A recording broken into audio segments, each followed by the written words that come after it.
વિદ્યાર્થી મિત્રો, આપણે શરૂઆતની અંદર ડિસ્કશન કર્યું, ચર્ચા કરી હતી કે ભૌતિક શાસ્ત્ર એટલે શું. તો આપણે ચર્ચા કરી હતી કે ભૌતિક શાસ્ત્ર એ એક બેઝિક સાયન્સ છે કે જેની અંદર આપણે કુદરતની અંદર જોવા મળતી જે ઘટનાઓ છે એનો ખૂબ ઊંડાણપૂર્વકનો અભ્યાસ કરીએ છીએ અને એને વર્ણવવાનો, સમજવાનો પ્રયત્ન કરીએ છીએ અને એના ઉપરથી આપણે જે કુદરતના મૂળભૂત સિદ્ધાંતો છે એને તારવવાનો પ્રયત્ન કરતા હોઈએ છીએ. તો હવે એના ભાગરૂપે આપણે શું કરવું જોઈએ, આ અભ્યાસો કેવી રીતે કરવા જોઈએ. તો આપણે પહેલા ચેપ્ટરની અંદર એવું બધું ભણી ગયા કે આપણે કોઈ પણ ઘટનાનું વર્ણન કરવું હોય તો તેના માટે ભૌતિક રાશિ જોઈએ, તેનું માપન કરવું પડે, તેને યોગ્ય એકમ સાથે રજૂ કરવી પડે, એ બધું આપણે સમજ્યા. પણ હવે એનાથી એક સ્ટેપ આગળ વધીએ કે આપણે જો કુદરતને સમજવી હોય, મતલબ કે સમગ્ર બ્રહ્માંડ, સમગ્ર વિશ્વની અંદર બનતી જે ઘટનાઓ છે તેનો અભ્યાસ કરવો હોય તો આપણે ગતિનો અભ્યાસ કરવો પડે. કેમ? કારણ કે દરેકે દરેક પદાર્થ સમગ્ર બ્રહ્માંડની અંદર એ ગતિમય છે. તો આપણે ગતિનો અભ્યાસ કર્યા વગર તેની પાછળના મૂળભૂત સિદ્ધાંતો સમજી શકીએ નહીં. હવે ગતિ ઘણા બધા પ્રકારની હોય છે અને પાછી આ બધી જ ગતિઓ, ધારો કે આપણે પૃથ્વીનો જ વિચાર કરીએ તો પૃથ્વી સૂર્યની આસપાસ પરિભ્રમણ કરે છે, પોતાની ધરીની આસપાસ પણ ભ્રમણ કરે છે. તો આ ગતિ જે છે એ થોડીક સમજવા માટે સીધી અઘરી થઈ જાય. એટલે આપણે ગતિનો, સમજૂતીનો જે પ્રયાસ છે એ ખૂબ સરળ પ્રકારની ગતિથી કરીએ અને એ છે સુરેખ પથ પર ગતિ. તો સૌથી પહેલા તો આપણે સમજીએ કે ગતિ એટલે શું.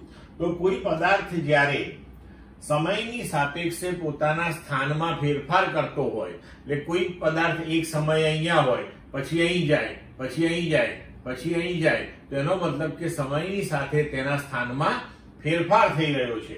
તો આપણે કહી શકીએ કે પદાર્થ ગતિમય છે અથવા તો પદાર્થ ગતિ કરી રહ્યો છે. બરોબર? હવે સુરેખ ગતિ આપણે ભણવાની છે. તો સુરેખ ગતિ એટલે શું? તો કોઈ સુરેખ રેખા ઉપર, એટલે કે એક જ રેખા ઉપર જ્યારે કોઈ ગતિ થતી હોય ત્યારે આપણે એને સુરેખ ગતિ કહીએ છીએ. હવે ભૌતિક શાસ્ત્રની અંદર જે ગતિના અભ્યાસો છે એને ભૌતિક શાસ્ત્રની જે શાખામાં મૂકવામાં આવે છે એને આપણે કહીએ છીએ મિકેનિક્સ. અને આ બે મિકેનિક્સ જે છે બે વિભાગમાં વહેંચવામાં આવેલું છે, કાઇનેમેટિક્સ અને ડાયનેમિક્સ. તો કાઇનેમેટિક્સ એટલે શું? તો કાઇનેમેટિક્સ એ ભૌતિક વિજ્ઞાનની એવી શાખા છે કે જેમાં ગતિની ચર્ચા તે માટેના કારણોની ચિંતા કર્યા સિવાય કરવામાં આવે છે. એટલે કે માત્ર ગતિનું જ વર્ણન કરવામાં આવે છે. આ ગતિ કેમ આવી છે, કેવી રીતે થઈ, એ કશું જ નહીં. માત્ર ગતિ આવી છે, બસ ગતિનું જ વર્ણન કરવાનું. એને આપણે કહીએ છીએ કાઇનેમેટિક્સ એટલે કે શુદ્ધ ગતિ શાસ્ત્ર. બીજો વિભાગ છે ડાયનેમિક્સ. તો ભૌતિક વિજ્ઞાનની જે શાખામાં ગતિની ચર્ચા તે માટેના કારણો તથા ગતિ કરતી વસ્તુના ગુણધર્મ સહિત કરવામાં આવે તો તેને ડાયનેમિક્સ એટલે કે ગતિશાસ્ત્ર કહે છે. અને આ કાઇનેમેટિક્સ અને ડાયનેમિક્સને સંયુક્ત રીતે મિકેનિક્સ કહેવામાં આવે છે. તો આ પ્રકરણની અંદર આપણે માત્ર કાઇનેમેટિક્સનો અભ્યાસ કરીશું, પછી ભવિષ્યમાં આપણે ડાયનેમિક્સનો પણ અભ્યાસ કરવાનો આવશે મિત્રો. તો હવે ગતિનો અભ્યાસ કરવા માટે આપણે તેની સાથે સંકળાયેલી જે ભૌતિક રાશિઓ છે તેનો વિચાર કરીએ. તો કે સ્થાન, પથ લંબાઈ અને સ્થાનાંતર. હવે આપણે કહ્યું કે ગતિ એટલે કે કોઈ પણ પદાર્થ જ્યારે સમયની સાથે પોતાનું સ્થાન બદલતો હોય, પણ સ્થાન બદલે છે એ નક્કી કરવા માટે કોઈ સંદર્ભ જોઈએ તમારે કે ભાઈ પહેલા એ કઈ જગ્યાએ હતો અને પછી એ કઈ જગ્યાએ પહોંચ્યો. તો પ્રથમ જે સ્થાન હતું એનું એ આપણે સંદર્ભ બિંદુ તરીકે લઈ શકીએ. તો સંદર્ભ બિંદુ અહીંયા ખૂબ અગત્યનું છે. તો આપણે અહીંયા ભૌતિક શાસ્ત્રની અંદર સંદર્ભ બિંદુ તરીકે શું લઈએ છીએ? તો ભૌતિક શાસ્ત્રની અંદર આપણે અભ્યાસમાં ત્રિપારિમાણિક યામાક્ષ પદ્ધતિ લઈએ છીએ, જેને આપણે x, y, z અક્ષો થી રજૂ કરીએ છીએ અને આ ત્રણ પરસ્પર લંબ એવી x, y, z અક્ષોનું જે છેદન બિંદુ છે, જેને આપણે યામાક્ષ પદ્ધતિનું ઉગમ બિંદુ O કહીએ છીએ, તેને આપણે હંમેશા સંદર્ભ બિંદુ તરીકે લઈએ છીએ અને તેની સાપેક્ષમાં આપણે કોઈ પણ પદાર્થની યામાક્ષ પદ્ધતિ દ્વારા જે અવકાશ રોકવામાં આવે છે તેની અંદરની ગતિનો અભ્યાસ કરતા હોઈએ છીએ. હવે એ જે સંદર્ભ બિંદુ છે તેને અનુરૂપ પદાર્થનું કે કણનું સ્થાન કેવી રીતે આપણે નક્કી કરીએ છીએ? તો કોઈ પણ પદાર્થના એ અવકાશની અંદર જે x, y, z યામ હોય તો એ યામ તે પદાર્થનું ઉગમ બિંદુની સાપેક્ષે સ્થાન આપે છે. હવે આપણે જોઈએ નિર્દેશ ફ્રેમ. તો નિર્દેશ ફ્રેમ એટલે શું? તો નિર્દેશ ફ્રેમ એટલે આમ તો સંદર્ભ જ થયો. તો સમયના માપન માટે આ તંત્રમાં એક ઘડિયાળ પણ આપણે મૂકીએ તો ઘડિયાળ સહિત આ જે x, y, z યામાક્ષ પદ્ધતિ છે તે સંપૂર્ણ વ્યવસ્થાને આપણે નિર્દેશ ફ્રેમ કહીએ છીએ, કારણ કે તેની સાપેક્ષમાં આપણે બધા અભ્યાસો કરવાના છીએ. હવે પથ લંબાઈ. તો પથ લંબાઈ એટલે શું? તો આપેલ સમયમાં કણે આપેલ કુલ અંતરને પથ લંબાઈ કહેવામાં આવે છે. એટલે કે કોઈ પણ સમયની અંદર પદાર્થે કુલ કેટલું અંતર કાપ્યું, બરોબર? અહીં આપણે દિશાનો કોઈ વિચાર કરતા નથી. કુલ કેટલું અંતર કાપ્યું એને આપણે પથ લંબાઈ કહીએ છીએ. તો પથ લંબાઈ હંમેશા ધન હોય. પથ લંબાઈ હંમેશા ધન હોય અને પથ લંબાઈ વડે કણના ગતિમાર્ગની સાચી માહિતી મળે છે, બરોબર? હવે પથ લંબાઈ સ્થાનાંતરના મૂલ્ય જેટલી જ અથવા તો તેના કરતા હંમેશા વધારે જ હોય. એટલે કે અહીં આપણે પથ લંબાઈ લઈએ ત્યારે કુલ અંતરનો મતલબ એવો થાય કે કોઈ પદાર્થ આ બિંદુએથી ગતિની શરૂઆત કરે, અહીંયા પહોંચ્યો એટલે કે A થી B ઉપર પહોંચ્યો અને B થી ફરી પાછો જો A ઉપર આવે તો એનો મતલબ કે એણે કાપેલું કુલ અંતર AB થી BA એટલે કે 2AB જેટલું થાય. તો આને આપણે કહીએ છીએ પથ લંબાઈ. ક્લિયર મિત્રો? હવે જોઈએ સ્થાનાંતર. તો સમયની સાપેક્ષે કણના સ્થાનમાં થતા ફેરફારને આપણે સ્થાનાંતર કહીએ છીએ. તો સ્થાનાંતર ધન હોય કે ઋણ કે શૂન્ય હોઈ શકે છે, કારણ કે જ્યારે સ્થાનાંતર આપણે લઈએ છીએ ત્યારે આપણે દિશા ધ્યાનમાં રાખવાની છે. એટલે કે તમે જુઓ, ધારો કે આપણે સુરેખ પથ ઉપરની ગતિ લઈએ તો આપણે આ x અને y અક્ષ લઈ લઈએ અહીંયા. હવે સુરેખ પથ માટે આપણે કણની ગતિ x અક્ષ ઉપરની લઈએ. ધારો કે કણે ઉગમ બિંદુ O થી ગતિની શરૂઆત કરી અને આ ધન દિશા થઈ આપણી અને આ ઋણ દિશા થઈ, બરોબર? હવે ધન દિશાની અંદર ધારો કે O થી A સુધી એ 5 મીટર ગયો તો આપણે એવું કહી શકીએ કે કણનું સ્થાનાંતર 5 મીટર છે. પણ ધારો કે હવે એ A થી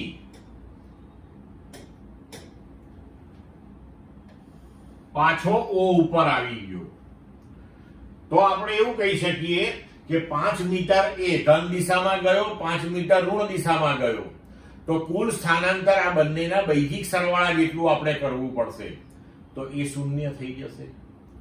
પણ ધારો કે આ કણ O થી A ગયો અને A થી પછી અહીંયા ક્યાંક B પાસે ગયો કે જે B એ ઉગમ બિંદુથી -5 મીટર છે, બરોબર?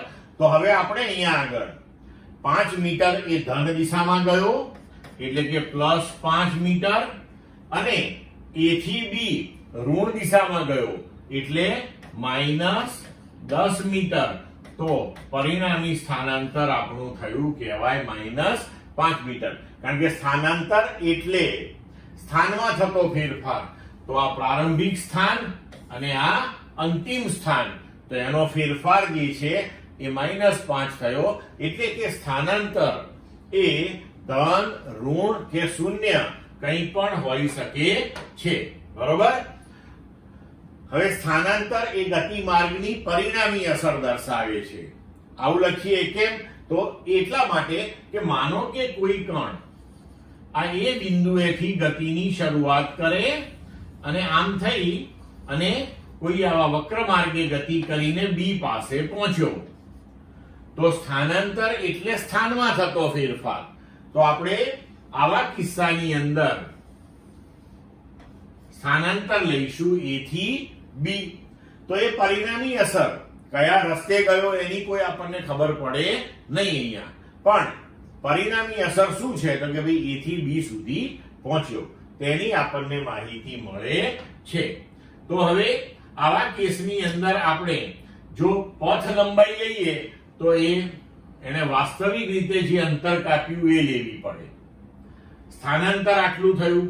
હવે જો સુરેખ માર્ગે ગતિ હોય તો પથ લંબાઈ અને સ્થાનાંતર સમાન હોય. આવી રીતે જો કોઈ ગતિ હોય તો પથ લંબાઈ એ સ્થાનાંતર કરતા મોટું હોય હંમેશા. એટલે આવા કિસ્સાની અંદર આપણે ઇન જનરલ કહી શકીએ કે સ્થાનાંતરનું મૂલ્ય એ પથ લંબાઈ જેટલું અથવા તો તેના કરતા હંમેશા ઓછું હોય.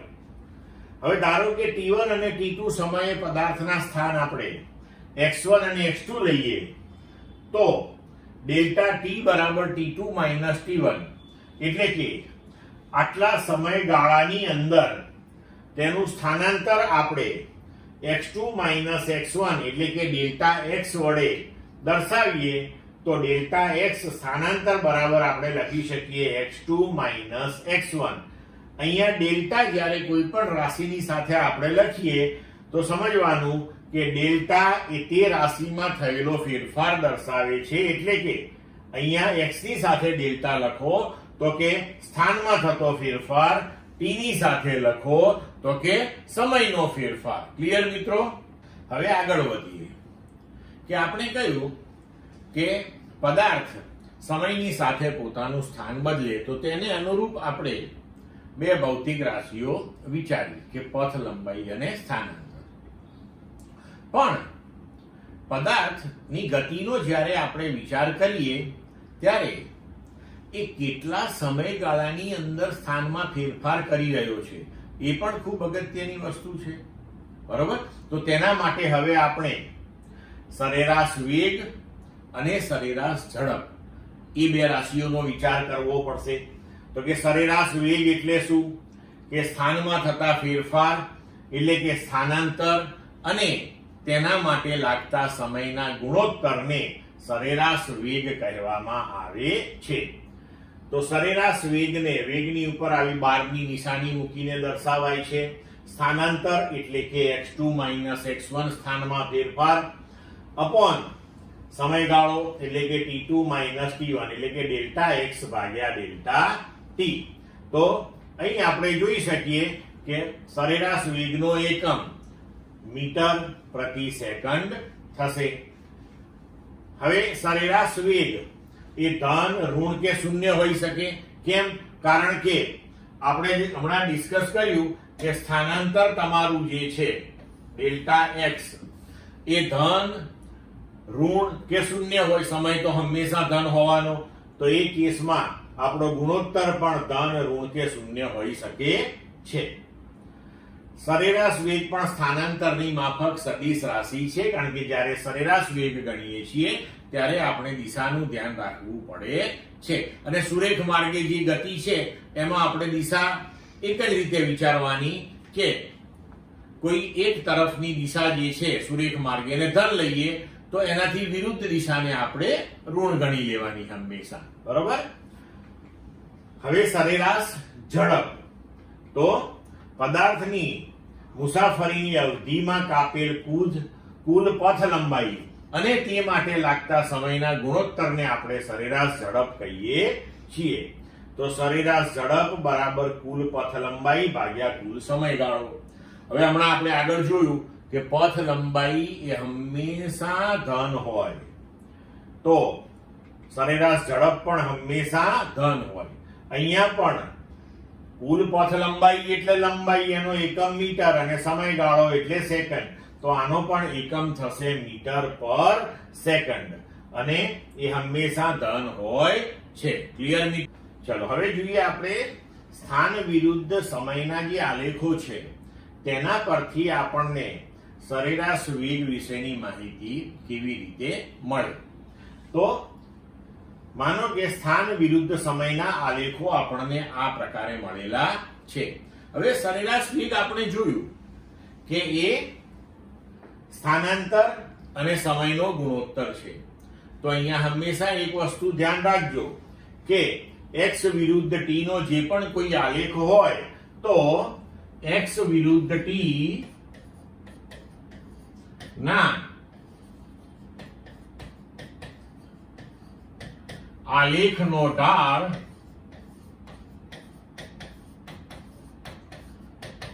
સરેરાશ વેગ આપે છે.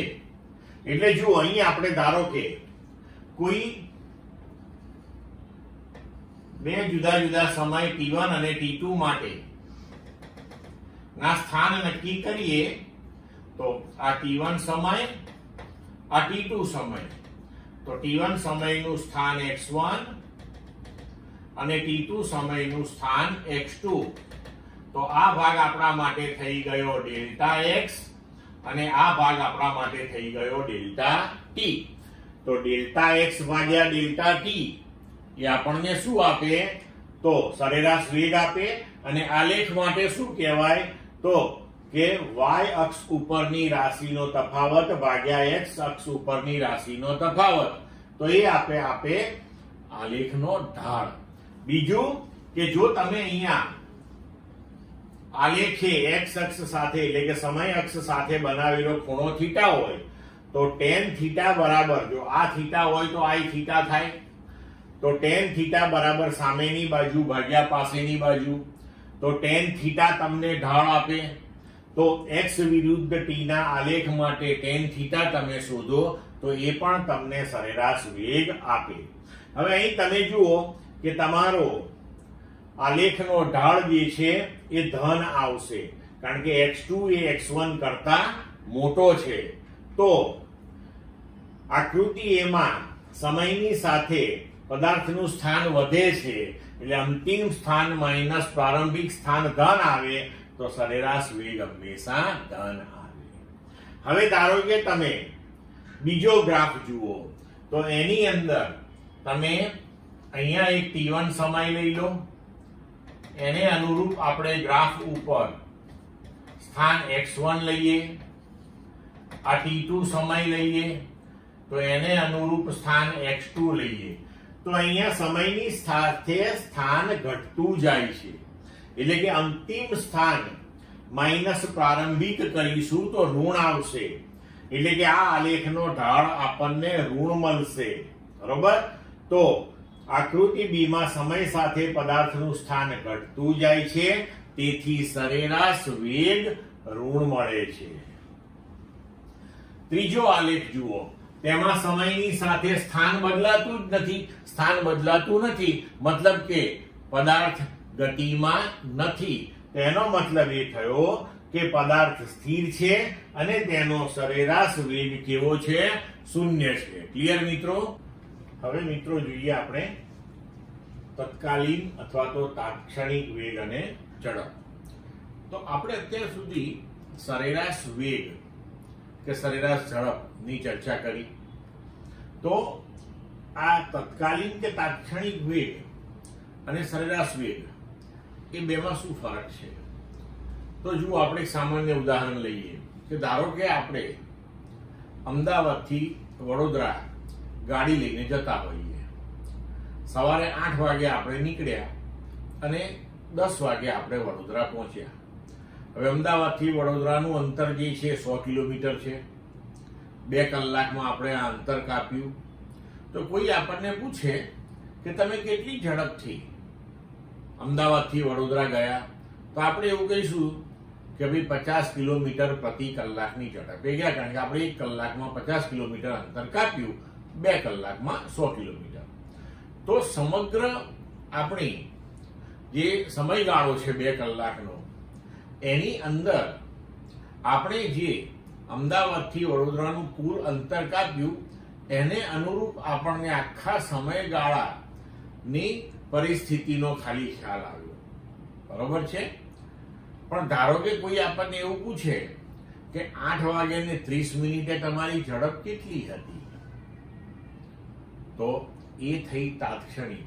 કારણ કે પેલામાં જયારે આપણે એવું કહીએ છીએ સરેરાશની અંદર કે ભાઈ 50 કિલોમીટર પ્રતિ કલાકની ઝડપથી અમે વડોદરા પહોંચ્યા, તો એનો મતલબ એવો નતો કે જેવી આપણે ગાડીની સ્ટાર્ટ કરીને શરૂઆત કરી આપણે જવાની, તરત જ 50 કિલોમીટરની ઝડપ અને પછી છેક વડોદરા પહોંચ્યા ત્યાં સુધી 50 50 50 50 50 એવું તો હતું નહીં.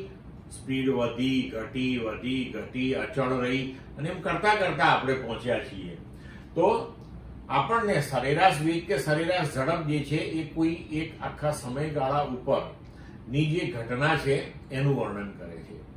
જ્યારે તાત્ક્ષણિક વેગ કે તાત્ક્ષણિક ઝડપ એ જે તે ક્ષણે શું વેગ કે શું ઝડપ છે તેની માહિતી આપે છે.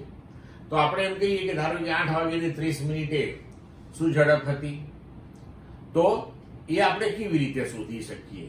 બરોબર? તો હવે કાં તો આપણે સ્પીડોમીટર જોવું પડે કે 8:30 સ્પીડોમીટર તમને કાંટો શું બતાવતો હતો, તો એ થાય. પણ હવે આપણે ભૌતિક શાસ્ત્રની અંદર આ વસ્તુ કેવી રીતે નક્કી કરી શકીએ? તો એના માટે 3 રીત છે. એક આલેખની રીત છે, એક ગણિતીય રીત છે, અને ગણિતની અંદર જે કલનશાસ્ત્ર આવે છે તેમાં એક વિકલનની રીત આવે છે. એ પણ આપણે અહીંયા જોઈશું. તો હવે જોઈએ આપણે તાત્ક્ષણિક વેગ અને ઝડપ. તો આ જે તાત્ક્ષણિક વેગ કે ઝડપ આપણે ડિસ્કસ કરવા જઈ રહ્યા છીએ, જેની ચર્ચા કરવા જઈ રહ્યા છીએ, બરોબર, એ એકચ્યુઅલી અહીંયા આગળ આપણે કેવી રીતે ચર્ચામાં લઈશું? જુઓ, ધારો કે આપણે કોઈ એક આખો સમયગાળો વિચાર્યો કે મેં તમને કહ્યું એમ કે ભાઈ 8 વાગ્યાથી શરૂ કરીને 10 વાગ્યા સુધીમાં આપણે વડોદરા પહોંચ્યા. હવે કોઈ આપણને એવું કહ્યું કે 9 વાગે એક્ઝેક્ટ તમારી ઝડપ કેટલી હતી, તો હવે આપણે 8 થી 10 એટલે કે 2 કલાકનો જે સમયગાળો હતો ને એને નાનો કરી નાખીએ કે ભાઈ 8 કલાક ને 30 મિનિટથી 9 કલાક ને 30 મિનિટ, એટલે કે એ 1 કલાકની અંદર આપણી ઝડપ કેવી હતી, તો કે ભાઈ બદલાતી હતી. ઓકે, તો હવે આપણે સમયગાળો એનાથી પણ નાનો કરીએ. તો આવી રીતના સમયગાળો ધારો કે નાનો કરતા કરતા આપણે એવું જોયું કે 8:45 થી શરૂ કરી ને 9:15 એટલે કે એ અડધો કલાક દરમિયાન આપણી ગાડી અચળ ઝડપથી ગઈ હતી, એમાં કોઈ ફેરફાર આવ્યો નહોતો. તેનો મતલબ એ થયો કે 9 વાગે ઝડપ કેટલી, તો કે એ જે અચળ ઝડપ હતી એટલી. તો અહીંયા આપણે તાત્ક્ષણિક વેગ શોધવા માટે કે ઝડપ શોધવા માટે આ જ કોન્સેપ્ટ વાપરવાના છીએ કે ભાઈ સમયગાળો બને તેટલો નાનો લેતા જઈશું અને પ્રત્યેક સૂક્ષ્મ સમયગાળા માટે આપણે ઝડપ શોધીશું. અને જ્યારે એનું મૂલ્ય અચળ આવી જાય તો જે તે સમયગાળાની અંદર જો એનું મૂલ્ય અચળ હોય તો એ સમયગાળાની અંદરની કોઈ ક્ષણ આપણે વિચારીએ તો એ ક્ષણે એ ઝડપ કે વેગ એટલો જ હોય તો એને આપણે તાત્ક્ષણિક વેગ કે ઝડપ કહી શકીએ. હવે જુઓ, સૌથી પહેલા આપણે આલેખની રીત જોઈએ. તો માની લો કે આપણી પાસે x વિરુદ્ધ t નો આલેખ આવી રીતે આકૃતિમાં દર્શાવ્યા મુજબનો છે. હવે અહીંયા આપણે આ 4 સેકન્ડ જે છે એને સંદર્ભ લઈએ કે ભાઈ 4 સેકન્ડે ઝડપ કેટલી. તો આપણે આગળ ઉપર સમજી ગયા છીએ કે x વિરુદ્ધ t નો જો આલેખ તમારી પાસે હોય, બરોબર, તો એ આલેખનો ઢાળ જે છે એટલે કે delta x by delta T એ તમને ઝડપ આપે. પણ હવે અહીંયા જુઓ, ધારો કે આપણે 3 થી 5, બરોબર છે, 3 થી 5 2 સેકન્ડનો સમયગાળો લઈએ તો 3 સેકન્ડે આપણી પાસે અહીંયા આ પી બિંદુને અનુરૂપ સ્થાન 2 મળે, 5 ને અનુરૂપ અહીંયા લગભગ 10 મળે.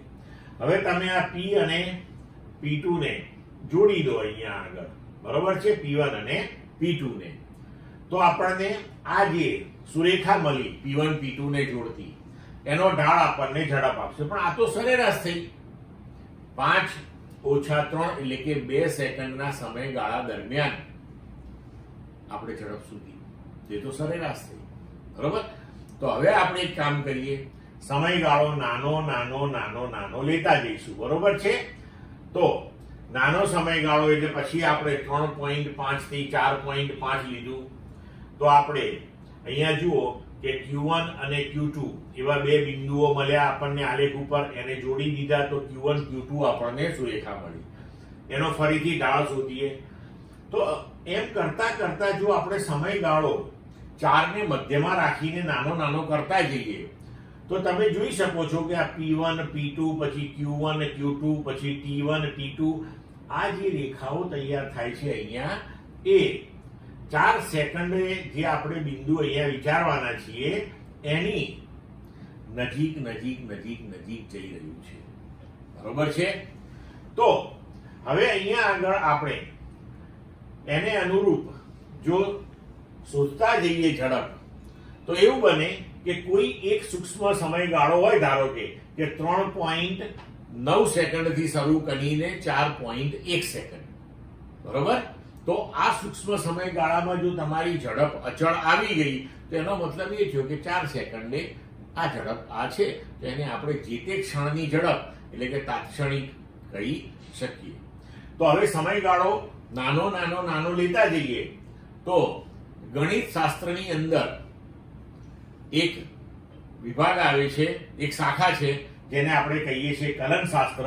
તો એ કલનશાસ્ત્રની ભાષામાં આ નાનો નાનો નાનો એટલે કે એને લખાય છે લિમિટ. લિમિટનું શોર્ટ ફોર્મ લખાય છે LIM. ડેલ્ટા ટી સમયગાળો ટેન્ડ્સ ટુ 0, 0 ની તરફ જવાનું છે. સમયગાળો નાનો નાનો કરવાનો છે, 0 નથી કરવાનો. અને આ શરતનું પાલન કરીને આપણે ડેલ્ટા x ભાગ્યા ડેલ્ટા ટી ગણવાનું છે. તો હવે અહીંયા આગળ આપણે સમજી શકીએ કે જો અત્યંત સૂક્ષ્મ સમયગાળો લઈએ તો એ જે ગાળાને અનુરૂપ આપણને અહીંયા આલેખ પર રેખા મળશે એ લગભગ જે તે પોઈન્ટ પાસેનો સ્પર્શક હશે, જે તે પોઈન્ટ પાસેનો સ્પર્શક હશે. અને કોઈ પણ બિંદુ પાસે તમે સ્પર્શક દોરો તો એ સ્પર્શક હંમેશા એક અને માત્ર એક જ હોય, અને એ સ્પર્શકનો આપણે ઢાળ લઈએ તો એ થશે delta x by delta t. તો આવી રીતે આપણને તાત્ક્ષણિક ઝડપ આલેખની રીતે મળે છે. પણ હવે તમે જોઈ શકો છો કે આલેખની રીતથી તાત્કાલિક વેગ શોધવા જે તે બિંદુ પાસેના સ્પર્શકનો ઢાળ શોધવામાં આવે છે. પણ આ બધું સુવિધાજનક નથી એમ, બરોબર. સુરેખ રેખા પરની ગતિ માટે ઢાળ શૂન્ય હોય છે, એટલે કે સરેરાશ વેગ અને તત્કાલીન વેગના મૂલ્યો સમાન મળે છે, બરોબર છે. તો પણ આ જે આપણે પદ્ધતિ અહીંયા ચર્ચા કરી તો આ આપણા માટે સુવિધાજનક નથી, એ તો તમને ખ્યાલ આવે જ છે. પણ આવી એક પદ્ધતિ છે. તો હવે આપણે આ સુવિધાજનક નથી તો બીજી પદ્ધતિ વિચારીએ હવે, બરોબર મિત્રો. હવે આપણે ગણિતીય પદ્ધતિ જોઈએ. ધારો કે અનિયમિત ગતિ કરતી કારનું ગતિનું સમીકરણ x બરાબર 0.08 t³ છે. એટલે કે સમયને અનુરૂપ તેના સ્થાન આ સમીકરણને આધીન બદલાય છે. તો હવે આપણે અહીંયા એક કામ કરીએ કે t બરાબર 4 સેકન્ડને મધ્યમાં રાખી અને નાના નાના નાના સમયગાળા લઈ અને પ્રત્યેક સમયગાળા માટે ડેલ્ટા એક્સ ગણીએ અને પછી delta x by delta t ગણીએ. તો અહીંયા જુઓ, t બરાબર 4 સેકન્ડે તત્કાલીન વેગ આપણે મેળવવો છે. તેના માટે આપણે એક આવો અવલોકન કોઠો તૈયાર કરીએ કે જેની અંદર આપણે delta x by delta t માટેનું સીમાંત મૂલ્ય શોધીએ. તો ટી બરાબર 4 સેકન્ડને કેન્દ્રમાં રાખી ને delta x by delta t બરોબર એ આપણે 2 સેકન્ડ, 1 સેકન્ડ, 0.5 સેકન્ડ, 0.1 સેકન્ડ ને 0.01 સેકન્ડ માટે ગણતરી કરીને આ કોઠામાં દર્શાવ્યા છે. હવે આપણે આ ગણતરી કેવી રીતે કરવાની તો એ આપણે એક ઉદાહરણ સમજી લઈએ. તો ધારો કે આપણે t1 3 સેકન્ડ લઈએ તો 3 સેકન્ડને અનુરૂપ આ સમીકરણની આપણે t ની વેલ્યુ t ની કિંમત 3 મૂકીએ તો x આપણને મળે એ x1 બરાબર 0.08 t ક્યુબ એટલે કે 3 નો ઘન એટલે આનો જવાબ આવશે 2.16 મીટર. હવે આપણે t2 સમય લઈએ આ 5 સેકન્ડ બરાબર એટલે કે આ બે આપણે સમય લીધા તો t2 5 સેકન્ડ તો એને અનુરૂપ સ્થાન મળશે x2 બરાબર 0.08 t ની જગ્યાએ 5 મૂકી દઈએ એનો ક્યુબ બરાબર તમને 10 મીટર મળશે. એટલે હવે જુઓ 5 અને 3 મધ્યમાં 4 ને રાખ્યું છે આપણે અને સમયનો તફાવત થઈ ગયો ડેલ્ટા ટી આપણો 2 સેકન્ડ બરોબર છે. હવે આપણને x1 અને x2 મળી ગયા એ આપણે અહીંયા નોંધી લીધા. તો તેને અનુરૂપ આપણે સમયગાળો ડેલ્ટા ટી 2 સેકન્ડ અને અહીંયા x માં ફેરફાર ડેલ્ટા x બરાબર x2 માઇનસ x1 બરાબર 10 ઓછા 2.16 એટલે 7.84 આ મળી ગયું. હવે આપણે ડેલ્ટા x ભાગ્યા ડેલ્ટા ટી તો આ કિંમત શોધી.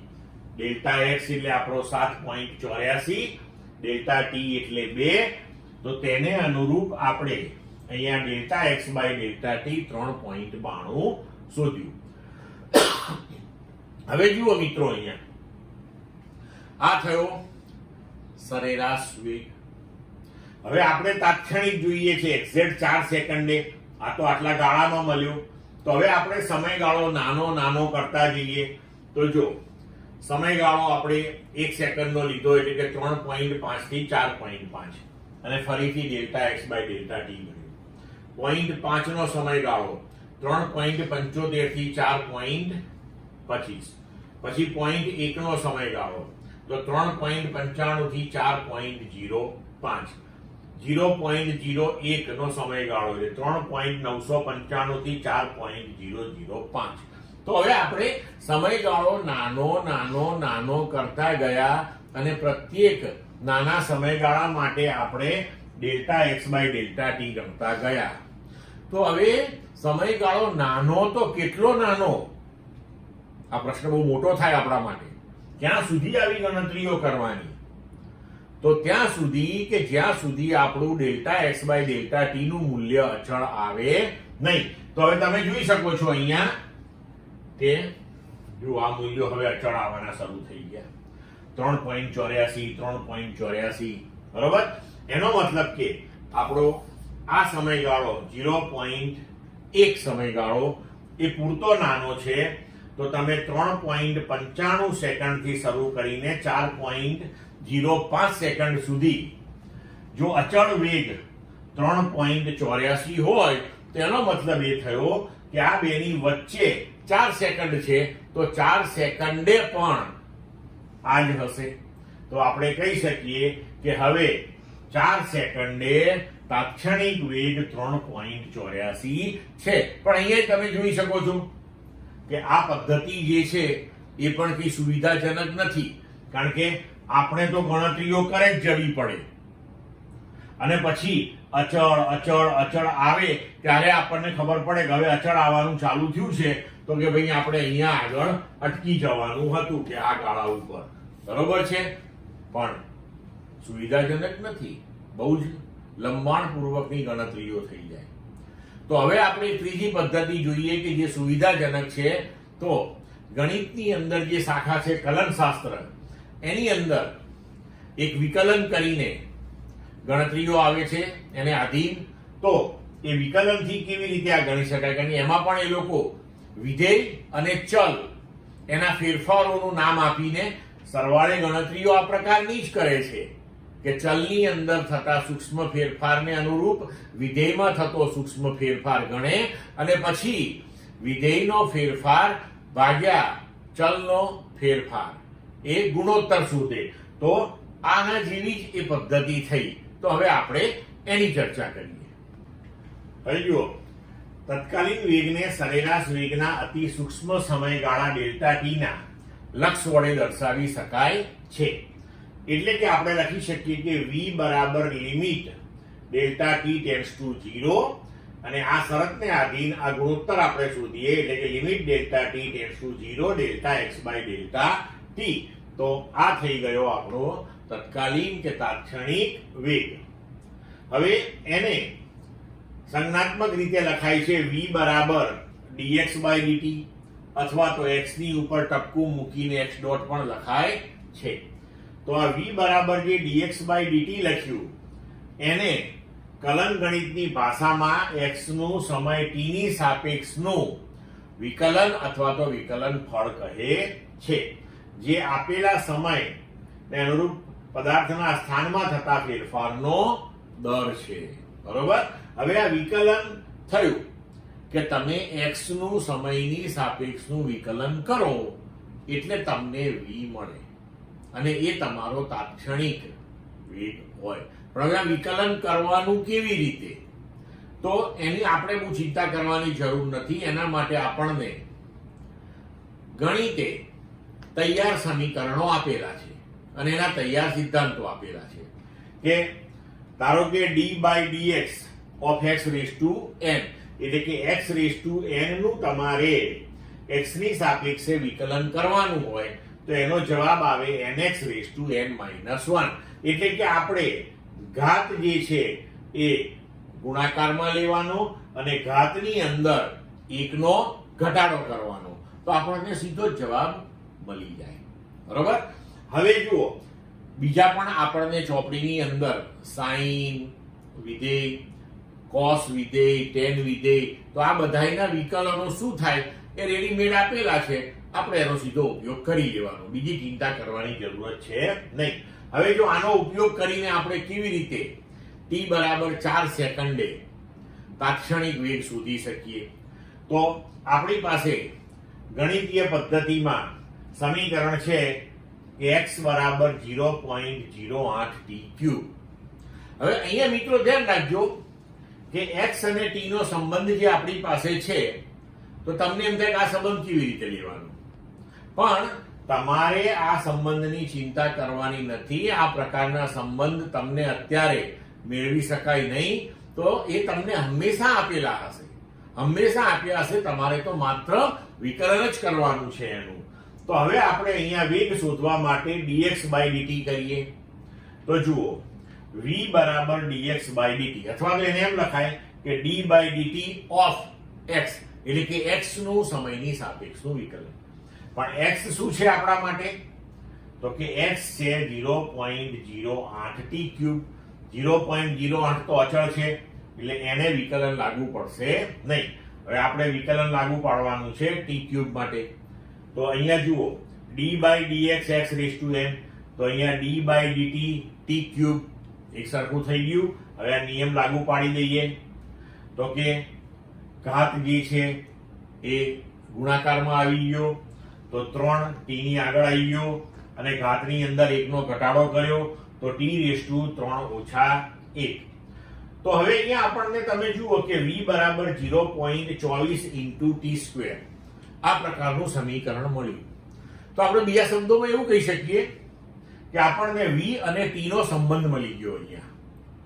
તો આ જે પદ્ધતિ છે એનો ફાયદો તમે જુઓ હવે કે આગળની જે પદ્ધતિઓ આપણે જોઈ હતી એમાં t બરાબર 4 સેકન્ડે આપણે તાત્ક્ષણિક વેગ શોધવો હોય તો એ 4 સેકન્ડે જ તમે શોધી શકો. પછી ધારો કે 5મી સેકન્ડે લેવું હોય તો પાછી બધી ગણતરીઓ ફરીથી કરવી પડે. અહીંયા એવું નહીં થાય. અહીં તમને સીધો v નો અને t નો સંબંધ મળી ગયો. હવે જો t બરાબર 4 સેકન્ડે તમારે વેગ શોધવો હોય તો t ની જગ્યાએ 4 મૂકી દો.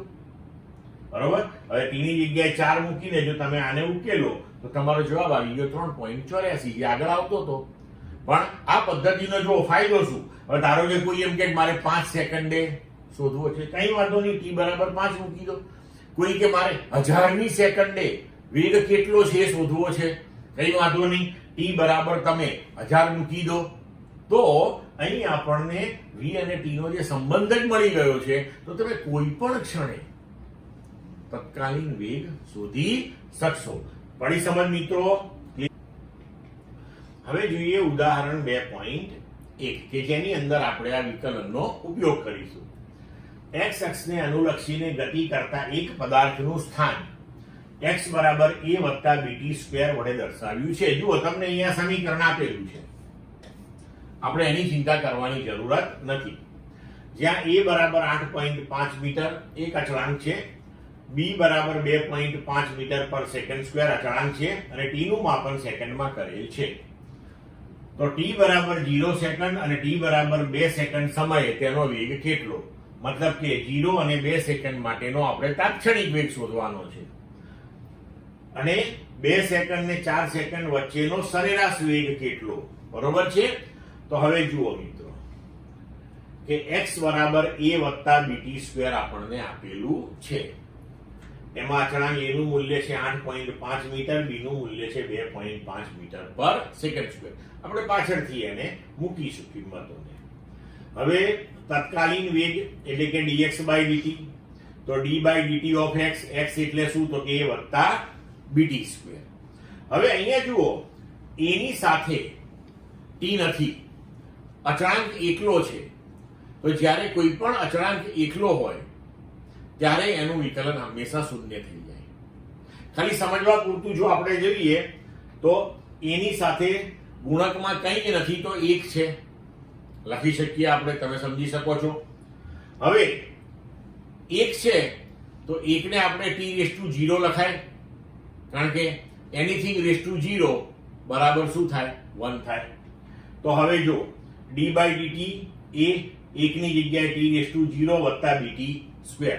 હવે જો આપણે અહીંયા વિકલનનો નિયમ ઉપયોગમાં લઈ લઈએ કે ભાઈ આ a અચળાંક હતો, એને બહાર રાખ્યો કૌંસની, અને કૌંસમાં આપણે t⁻0, તો 0 ગુણકમાં આવ્યો અને t⁻0 - 1. પણ હવે અહીંયા 0 ગુણકમાં આવ્યો એટલે ઓટોમેટિક આખું કેન્સલ થઈ ગયું હવે આપણા માટે.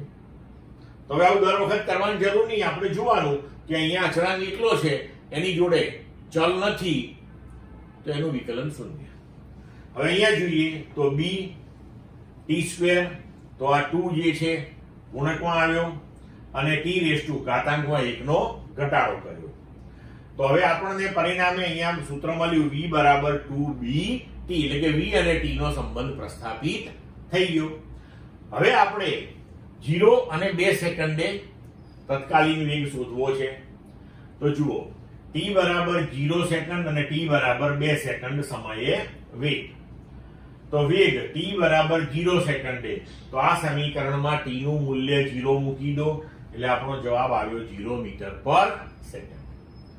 t બરાબર 2 સેકન્ડ માટે, તો આ સમીકરણની અંદર t બરાબર 2 મૂકી દો, તો v at t બરાબર 2 સેકન્ડ બરાબર 2b2, એટલે એ થઈ જશે 2b ની કિંમત 2.5 તમને આપેલી છે, મૂકી દો, 10 મીટર પર સેકન્ડ. તો આ થઈ ગયો આપણો તાત્ક્ષણિક વેગ. બરોબર. હવે આપણને કહ્યું છે કે 2 અને 4 સેકન્ડ વચ્ચેનો સરેરાશ વેગ કેટલો હશે. બરોબર. તો હવે એ સરેરાશ વેગ આપણે શોધીએ. તો x1 બરાબર a + b t1 સ્ક્વેર, કોઈ t1 ટાઈમ માટે આપણે x1 સ્થાન લીધું, એવી જ રીતના આપણે t2 ટાઈમ લઈ લઈએ બીજો, તો એના માટે સમીકરણ લખાય x2 બરાબર a + b t2 સ્ક્વેર. તો x1 બરાબર a + b, t1 આપણો 2 સેકન્ડ, તો અહીંયા 2 નો સ્ક્વેર. તેવી જ રીતે હવે અહીંયા લઈશું આપણે, તો x1 બરાબર a + 4b થઈ ગયું, x2 બરાબર a + b, બીજો સમય 4 સેકન્ડ, તો b * 4 નો સ્ક્વેર, તો x2 બરાબર a + 16b થઈ ગયું. તો હવે સરેરાશ વેગ બરાબર Δx/Δt, ડેલ્ટા x એટલે x2 minus x1, delta t એટલે t2 માઇનસ t1. હવે આ મૂલ્યો ગોઠવીએ આપણે. તો x2 a વત્તા 16b, x1 a વત્તા 4b, વચ્ચે ઋણ નિશાની, t2 માઇનસ t1. તો a વત્તા 16b minus a minus 4b upon t2 minus t1 એટલે 4 ઓછા 2. તો ઉપર આપણને મળી ગયું, આ a કેન્સલ થઈ જશે, 16b માઇનસ 4b એટલે 12b ભાગ્યા 2, તો 6b થયું. b નું મૂલ્ય અહીંયા ગોઠવી દઈએ તો 15 મીટર પર સેકન્ડ. તો આપણો સરેરાશ વેગ 2 અને 4 સેકન્ડ વચ્ચેનો થયો 15 મીટર પર સેકન્ડ. ક્લિયર મિત્રો? વિદ્યાર્થી મિત્રો, આપણે ગતિ વિશે વાત કરી. હવે આપણે ગતિનો જ્યારે અભ્યાસ કરીએ છીએ, કોઈ પણ પદાર્થની ગતિ જોતા હોઈએ તો આપણને ખ્યાલ આવે છે કે પદાર્થ એક ધારા એક જ વેગથી, અચળ વેગથી ગતિ કરતો હોતો નથી. એના વેગમાં પણ ફેરફાર થતો હોય છે. વેગ વધે સતત, કાં તો સતત ઘટે, આવું બધું બને. તો આ પ્રકારની જે ગતિ હોય એને પ્રવેગી ગતિ કહેવાય. તો વેગમાં થતો જે ફેરફાર છે એને અનુરૂપ હવે આપણે ભૌતિક રાશિ જોવી પડશે, જેને આપણે કહીએ છીએ પ્રવેગ. તો પ્રવેગ એટલે વેગમાં થતા ફેરફારનો સમય દર. તો વેગમાં થતા ફેરફારના સમય દરને આપણે પ્રવેગ કહીએ છીએ. તો સુરેખ પથ પર ગતિ કરતા કણનો ધારો કે t1 સમયે વેગ v1 છે અને t2 સમયે વેગ v2 છે. તો ડેલ્ટા t એટલે કે t2 માઇનસ t1 જેટલા સમયગાળાની અંદર કણના કે પદાર્થના વેગમાં થતો ફેરફાર કેટલો થયો? તો કે v2 માઇનસ v1. તો એને અનુરૂપ આપણે લખી શકીએ કે સરેરાશ પ્રવેગ બરાબર વેગમાં થતો ફેરફાર ભાગ્યા સમય ગાળો. તો સરેરાશ પ્રવેગ બરાબર v2 minus v1 upon t2 minus t1. તો એને આપણે લખી શકીએ delta v by delta t. તો સરેરાશ પ્રવેગ જે છે સદિશ રાશિ થઈ અને એની દિશા એ વેગનો ફેરફાર જે દિશામાં હશે એ દિશામાં થશે. વેગનો એકમ મીટર પર સેકન્ડ, સમયનો સેકન્ડ. તો મીટર પર સેકન્ડ એટલે કે એનો SI એકમ થશે મીટર પર સેકન્ડ સ્ક્વેર. હવે વેગમાં જો ઘટાડો થાય તો તેને આપણે પ્રતિ પ્રવેગ કહીએ છીએ. જો limit delta t tends to 0 લેવામાં આવે તો t સમયનો તત્ક્ષણિક કે તત્કાલીન પ્રવેગ મળે છે. તો તત્કાલીન પ્રવેગ જે છે અથવા તો તાત્ક્ષણિક પ્રવેગ જે છે એ આપણે વેગના સમયની સાપેક્ષના વિકલનથી રજૂ કરી શકીએ. જેમ કે આગળ ઉપર આપણે તાત્ક્ષણિક કે તત્કાલીન વેગને સ્થાનાંતરના સમય સાપેક્ષના વિકલનથી રજૂ કર્યો હતો. તો પ્રવેગ a બરાબર limit delta t tends to 0 delta v by delta t એના બરાબર dv બાય dt, અથવા તો એને v ની ઉપર ટપકું મૂકીને પણ દર્શાવવામાં આવે છે. ક્લિયર મિત્રો? હવે આપણે જોયું મિત્રો કે પ્રવેગ a બરાબર dv બાય dt એટલે કે વેગનું સમયની સાપેક્ષનું વિકલન. પણ વેગ એટલે dx બાય dt સ્થાનાંતરનું સમયની સાપેક્ષનું વિકલન. તો પ્રવેગ a બરાબર કે જે dv બાય dt છે, તો હવે d બાય dt અને v ની જગ્યાએ જો આપણે dx બાય dt અહીંયા આગળ મૂકી દઈએ તો આપણે લખી શકીએ કે a બરાબર d2x બાય dt 2, અથવા તો એને x ની ઉપર ડબલ ડોટ મૂકીએ. એક ડોટ એટલે એક વખત વિકલન, બે ડોટ એટલે બે વખત વિકલન. પણ હવે અહીંયા આગળ છે ને મિત્રો ખાસ ધ્યાન રાખજો કે d2x બાય dt 2 એટલે કે તમે x નું સમયની સાપેક્ષે એક વખત વિકલન કર્યું પછી ભૂલથી એનો વર્ગ ના કરી નાખતા. x નું સમયની સાપેક્ષનું એક વખત વિકલન કરીએ એટલે આપણને જે જવાબ મળે એ જવાબનું ફરીથી સમયની સાપેક્ષે વિકલન કરવાનું, એવો આનો મતલબ થાય છે. આ ખાસ ધ્યાન રાખજો. તો કણનો કોઈ પણ ક્ષણે પ્રવેગ એટલે સ્થાન x નું સમય t ની સાપેક્ષનું 2 વાર વિકલન અથવા તો વેગનું સમયની સાપેક્ષનું એકવાર વિકલન છે.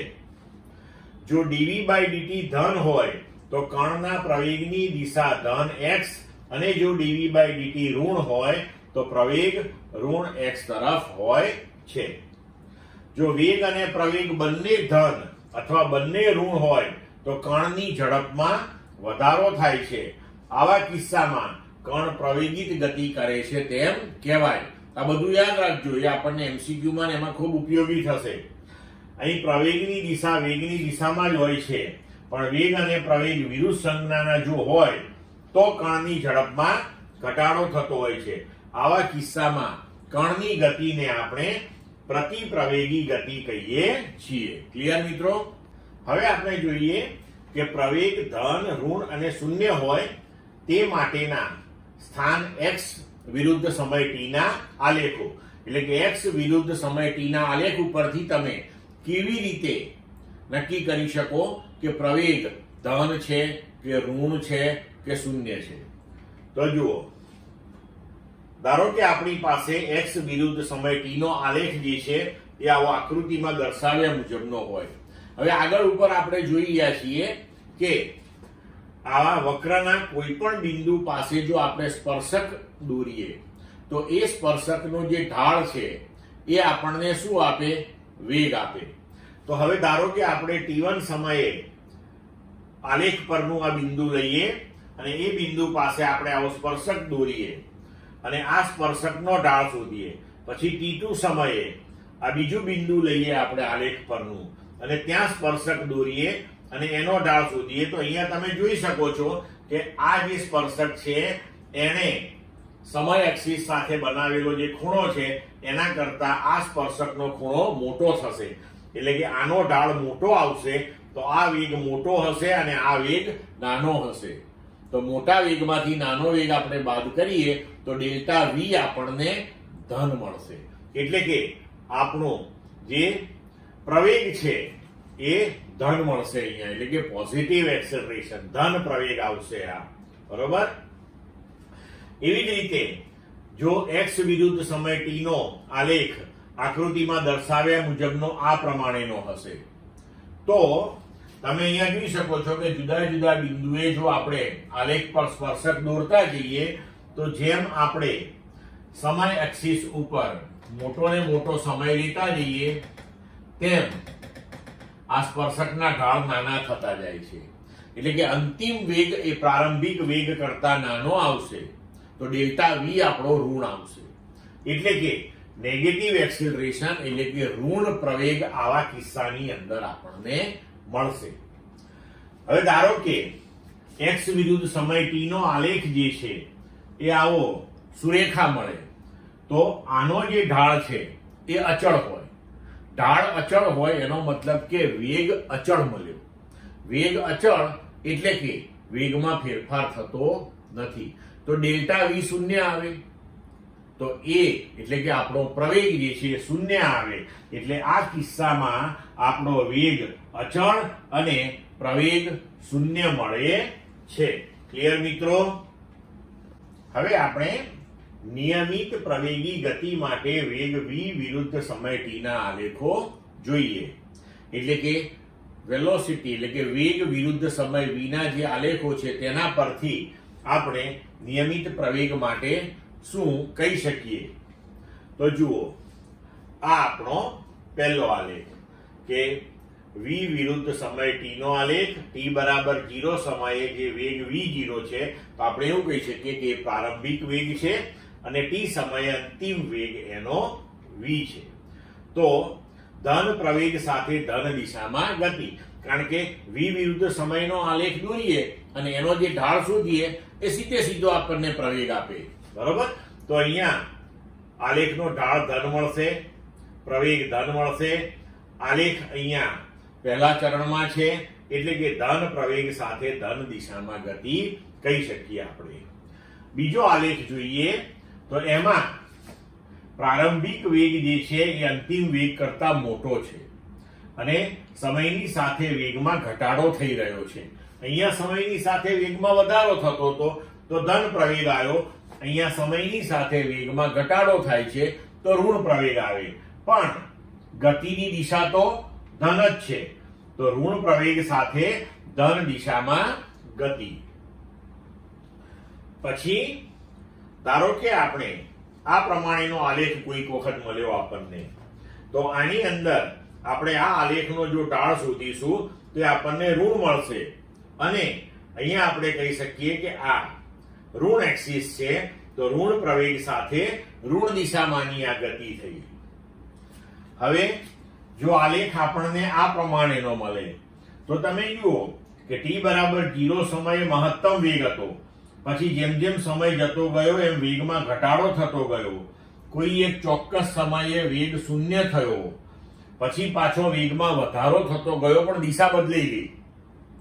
તો તમે જોઈ શકો છો કે આપણી વ્યવહારિક જીવનમાં જો આપણે કોઈ પદાર્થને આમ કે ધારો કે દડાને બોલ લઈ લઈએ, આપણે એને જો આમ એકદમ ઝડપથી આમ ઉપર ફેંકીએ તો પ્રારંભિક વેગ એનો મહત્તમ હોય, જેમ જેમ ઉપર જાય એમ એનો વેગ ઘટતો જાય, કોઈ એક સમયે એનો વેગ 0 થશે અને પછી પાછો એ ગતિની દિશા બદલીને નીચે પડશે, જેમ જેમ નીચે આવતો જશે એમ એમ એનો વેગ વધતો જશે. તો ઋણ પ્રવેગ સાથે ગતિ કરતો પદાર્થ કે જેની દિશા t1 સમયે બદલાય છે, કારણ કે અહીંયા જુઓ વેગ સતત ઘટતો બતાવ્યો છે અને પછી ઋણ દિશામાં થઈ ગયો છે, તો 0 થી t1 સમય વચ્ચે તે ધન દિશામાં ગતિ કરે છે અને t1 થી t2 વચ્ચે એ વિરુદ્ધ દિશામાં ગતિ કરે છે. ક્લિયર મિત્રો? હવે જો આપણે અહીંયા આગળ અચળ વેગ વિરુદ્ધ સમયનો આલેખ લઈએ તો એ આપણને ખૂબ અગત્યની માહિતી આપે છે. જુઓ કેવી રીતે કે અચળ વેગ તો સમયની સાથે વેગ બદલાતો નથી. પ્રારંભિક સમયથી શરૂ કરીને અંતિમ સમય સુધી વેગ એકનો એક જ u રહે છે. તો આપણે આવો આલેખ બનાવી શકીએ. હવે આ કિસ્સાની અંદર આપણો પ્રવેગ તો 0 થવાનો છે, કારણ કે આલેખનો ઢાળ પણ 0 આવશે અહીંયા, અથવા તો બીજા શબ્દોમાં એવું કહી શકીએ કે વેગનો ફેરફાર 0 છે. તો અહીં v વિરુદ્ધ t નો આલેખ સમય અક્ષને સમાંતર સુરેખ છે. તો t બરાબર 0 થી t બરાબર કેપિટલ T સમયગાળા વચ્ચે મળતા આલેખ વડે ઘેરાતું ક્ષેત્રફળ, જે આપણે અહીંયા શેડેડ કરીને બતાવ્યું છે, તો એના માટે આપણે આ ભાગ જે છે એ u થઈ ગયો અને આ ભાગ જે છે એ t થઈ ગયો. તો આ લંબચોરસ જે છે એનું ક્ષેત્રફળ આપણે લઈએ તો એ u ઊંચાઈ અને t પહોળાઈની બાજુવાળા લંબચોરસનું ક્ષેત્રફળ થયું કહેવાય. હવે આ ક્ષેત્રફળ જે છે એ આપણને કાપેલું અંતર અથવા તો સ્થાનાંતર આપે, કારણ કે ક્ષેત્રફળ લઈએ એટલે વેગ ગુણ્યા સમય મળશે અહીંયા, અને વેગ ગુણ્યા સમય આપણને શું આપશે? સ્થાનાંતર આપશે.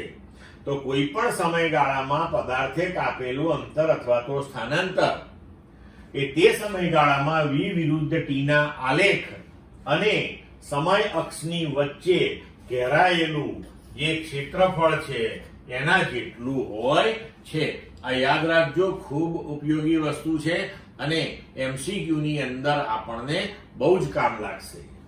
હવે જોઈએ મિત્રો નિયમિત પ્રવેગી ગતિ માટે શુદ્ધ ગતિ વિજ્ઞાનના સમીકરણો, એટલે કે અચળ પ્રવેગી ગતિ માટે શુદ્ધ ગતિ વિજ્ઞાનના સમીકરણો. બહુ જ અગત્યના સમીકરણો છે.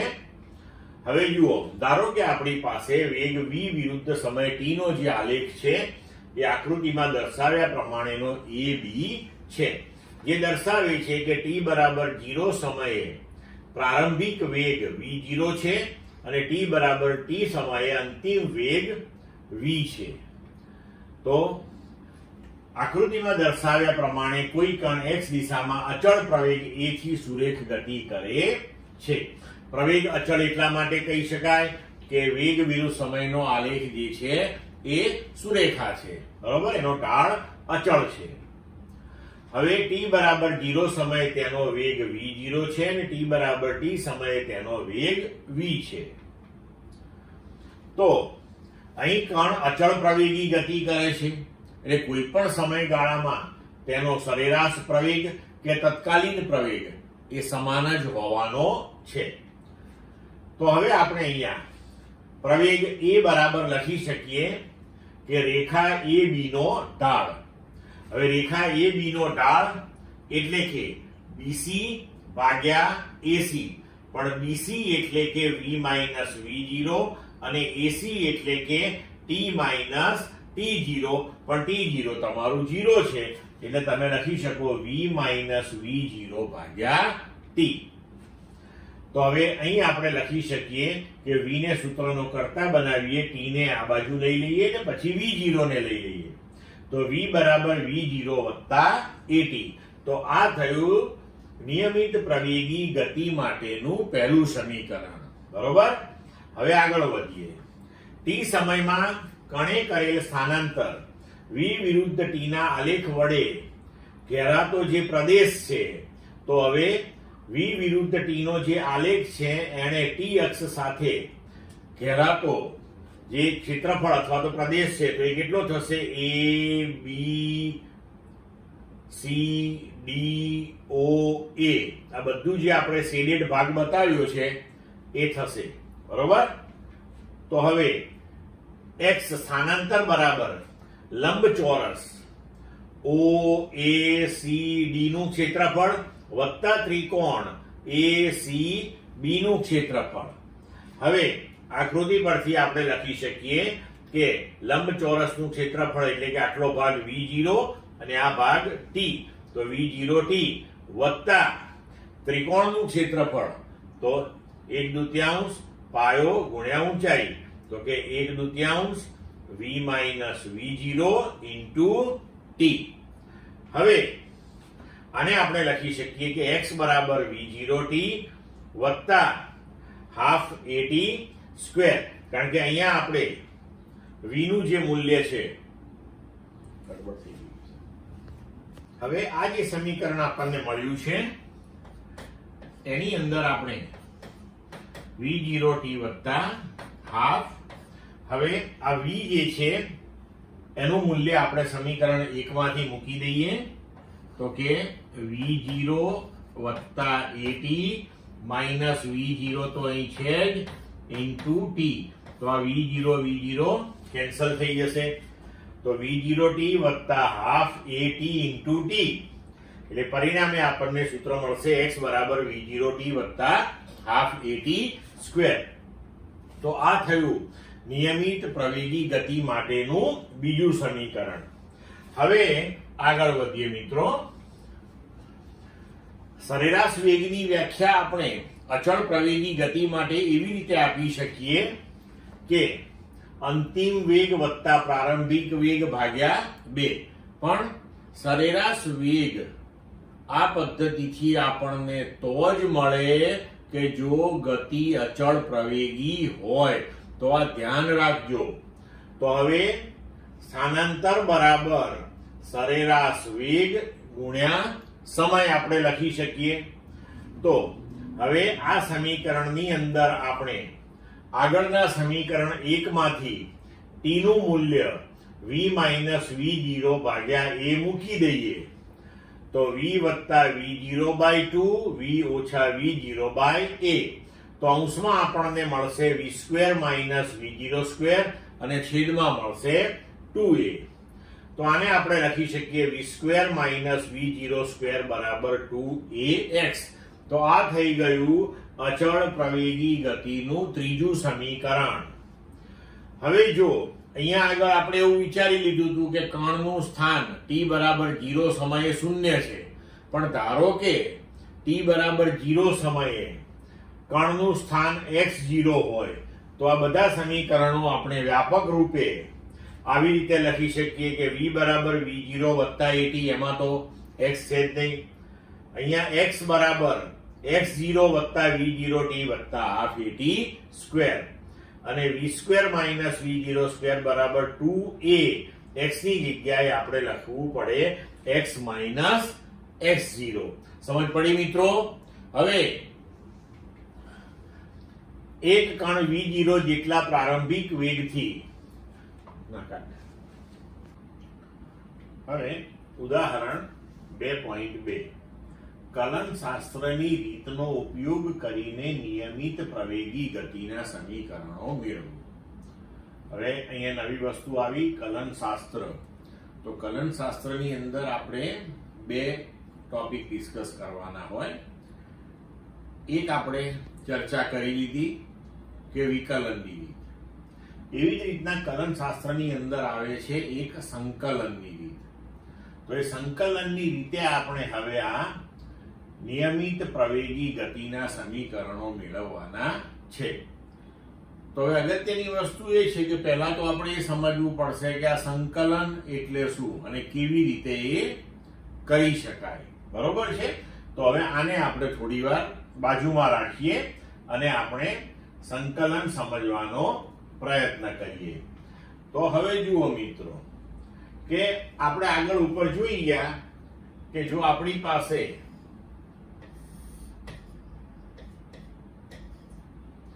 v વિરુદ્ધ t સમયનો આલેખ જો આ પ્રમાણેનો હોય તો આલેખની નીચેનું સમયની અક્ષની સાપેક્ષે અંતરાયેલું જે ક્ષેત્રફળ છે એ આપણને સ્થાનાંતર આપે છે.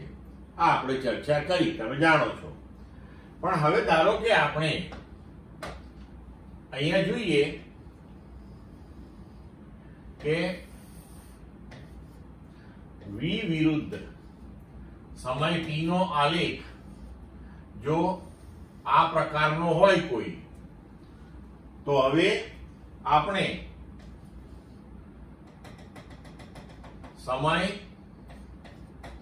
t1 થી સમય t2 આ સમયગાળા દરમિયાન થયેલું જો સ્થાનાંતર શોધવું હોય તો કેવી રીતે શોધવું હવે? બરોબર? તો આપણે એટલું તો જાણીએ છીએ કે આલેખની નીચે સમય અક્ષની સાપેક્ષે અંતરાતું જે ક્ષેત્રફળ છે એ આપણને સ્થાનાંતર આપે. બરોબર? પણ હવે આ જે આખું ક્ષેત્રફળ શોધવું છે તો એ કેવી રીતે આપણે શોધી શકીએ? તો હવે અહીં આપણે શું કરવું જોઈએ કે આપણે ધારો કે આ એ બિંદુથી બી બિંદુ સુધીનો જે આ આલેખ છે આપણો, એ આલેખને આપણે અત્યંત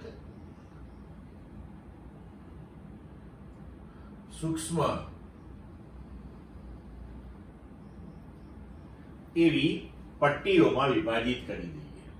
ધારો કે આપણે આવી એક સૂક્ષ્મ પટ્ટી વિચારીએ. આ જે સમયગાળો છે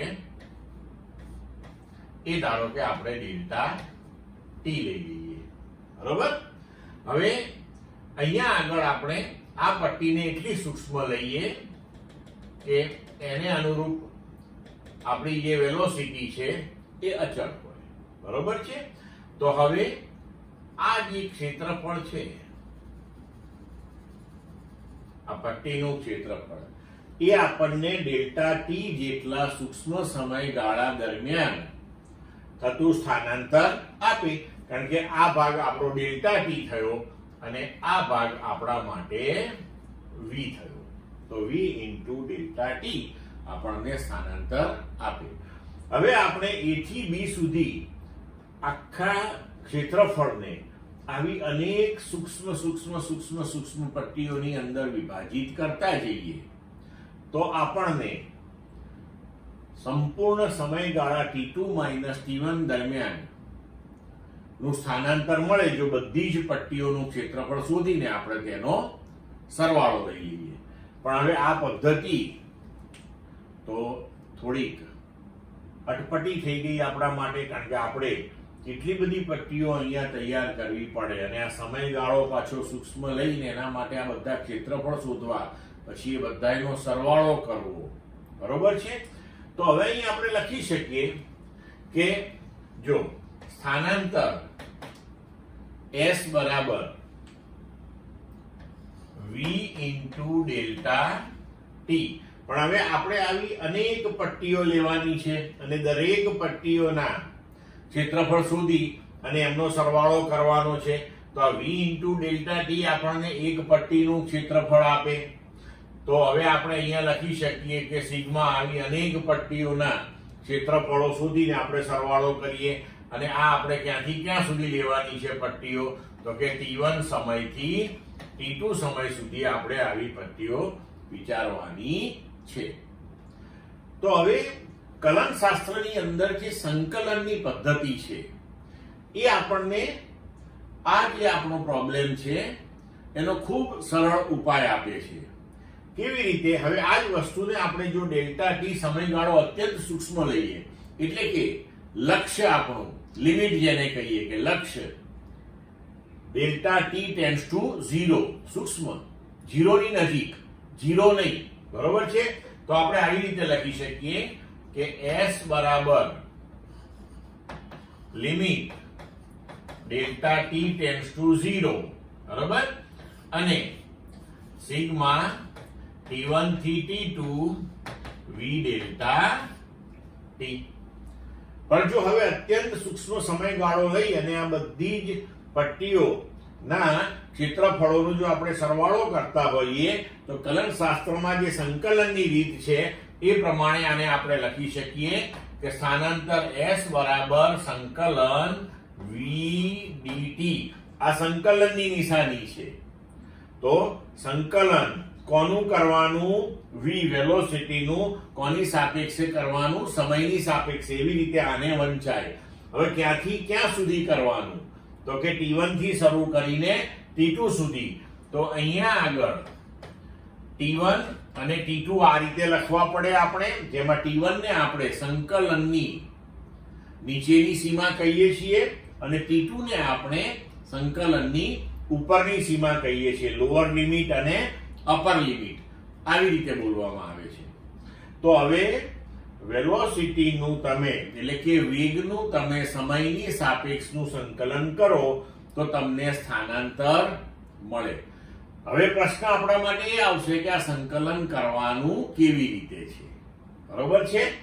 તો હવે સંકલન કરવા માટેની જે પદ્ધતિ છે એમાં આપણને ગણિતે સ્ટાન્ડર્ડ સમીકરણો આપેલા છે, બરોબર? જેમ કે આપણે વિકલનમાં જોયું હતું કે x રેઝ ટુ n નું વિકલન કરવું હોય તો એ થાય nx raise to n minus 1. તો એવી જ રીતે આપણે ધારો કે x રેઝ ટુ n નું સંકલન કરવું હોય, બરોબર છે? તો ઇન્ટિગ્રેશન એટલે કે સંકલન x raise to n dx. તો x રેઝ ટુ n નું dx ની સાપેક્ષે આપણે સંકલન લઈએ તો એનું સમીકરણ છે x raise to n plus 1 upon n plus 1. એટલે કે આપણે ઘાતાંકમાં 1 નો વધારો કરવાનો અને પછી એ જે ઘાતાંક આવે તેના વડે એને ભાગવાનું. તો આ સંકલન થઈ ગયું કહેવાય, બરોબર? સંકલન થઈ ગયું કહેવાય અને સીધો જ આપણને જવાબ મળી જાય. તો આપણે અહીંયા આગળ ધારો કે વેગ અને સમય નું જો સમીકરણ તૈયાર કરેલું હોય, આપણે એ બે વચ્ચેનો સંબંધ આપણી પાસે પ્રસ્થાપિત થયેલો હોય ને આપણને આપવામાં આવે હંમેશા, બરોબર? જ્યારે કોઈ પણ રાશિનું સંકલન કરવાનું આવશે અને જે ચલની સાપેક્ષે કરવાનું આવશે તો એ રાશિ અને એ ચલ વચ્ચેનો સંબંધ હંમેશા આપણને આપેલો હોય, બરોબર છે? તો હવે આ પદ્ધતિથી આપણે સીધે સીધું સંકલન કરી શકીએ. એવી જ રીતના સાઈન, કોસાઈન, ટેન, આ જે ત્રિકોણમિતીય વિધેયો છે એના પણ સંકલનો આપણે ઉપયોગમાં લેવાના હોય છે અને એ બધા જ સ્ટાન્ડર્ડ સંકલનો છે ને તમને પુસ્તકની અંદર આપેલા છે, જે આપણે સીધે સીધા યાદ રાખી લેવાના, બરોબર છે? હવે જુઓ, ભૌતિક શાસ્ત્રની દ્રષ્ટિએ વિચારીએ તો અહીંયા શું થયું? તો પહેલા આપણે વિકલનને ફરીથી યાદ કરીએ કે વિકલનમાં આપણે શું કર્યું હતું કે કોઈ પણ ઘટના એ મોટા સ્કેલ ઉપર થતી હોય, પછી આપણે સમયગાળો અત્યંત સૂક્ષ્મ લેતા જઈએ અને એમ કરતા કરતા એકદમ સૂક્ષ્મ સમયગાળા ઉપર જ્યારે આપણે ઘટનાનું વર્ણન કરીએ ત્યારે આપણે વિકલનની પદ્ધતિ ઉપયોગમાં લઈએ. એટલે કે વિકલનની પદ્ધતિથી મોટા સ્કેલ ઉપર જ્યારે કોઈ ઘટના આકાર પામતી હોય તો એ ઘટનાને આપણે સૂક્ષ્મ સમયગાળાની અંદર વર્ણવીએ છીએ. સંકલનની પદ્ધતિની અંદર આપણે શું કરીએ છીએ કે સૂક્ષ્મ ગાળા દરમિયાન, સૂક્ષ્મ સમયગાળા દરમિયાન જે ઘટના છે તે આપણે ગણીએ છીએ અને પછી આવી સૂક્ષ્મ સમયગાળા ઉપર આકાર પામતી ઘટનાઓને ભેગી કરી અને મોટા સમયગાળા ઉપર એ સમગ્ર ઘટનાને આપણે વર્ણવીએ છીએ. તો આ દ્રષ્ટિએ જોવા જઈએ તો સંકલન અને વિકલન એ એકબીજાનું વ્યસ્ત થયું, વિરોધી પ્રક્રિયાઓ થઈ.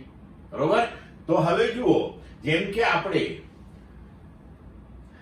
x છે તો x નો વર્ગ કરીએ અને પછી એનું વર્ગમૂળ લઈએ તો જવાબ x જ આવે.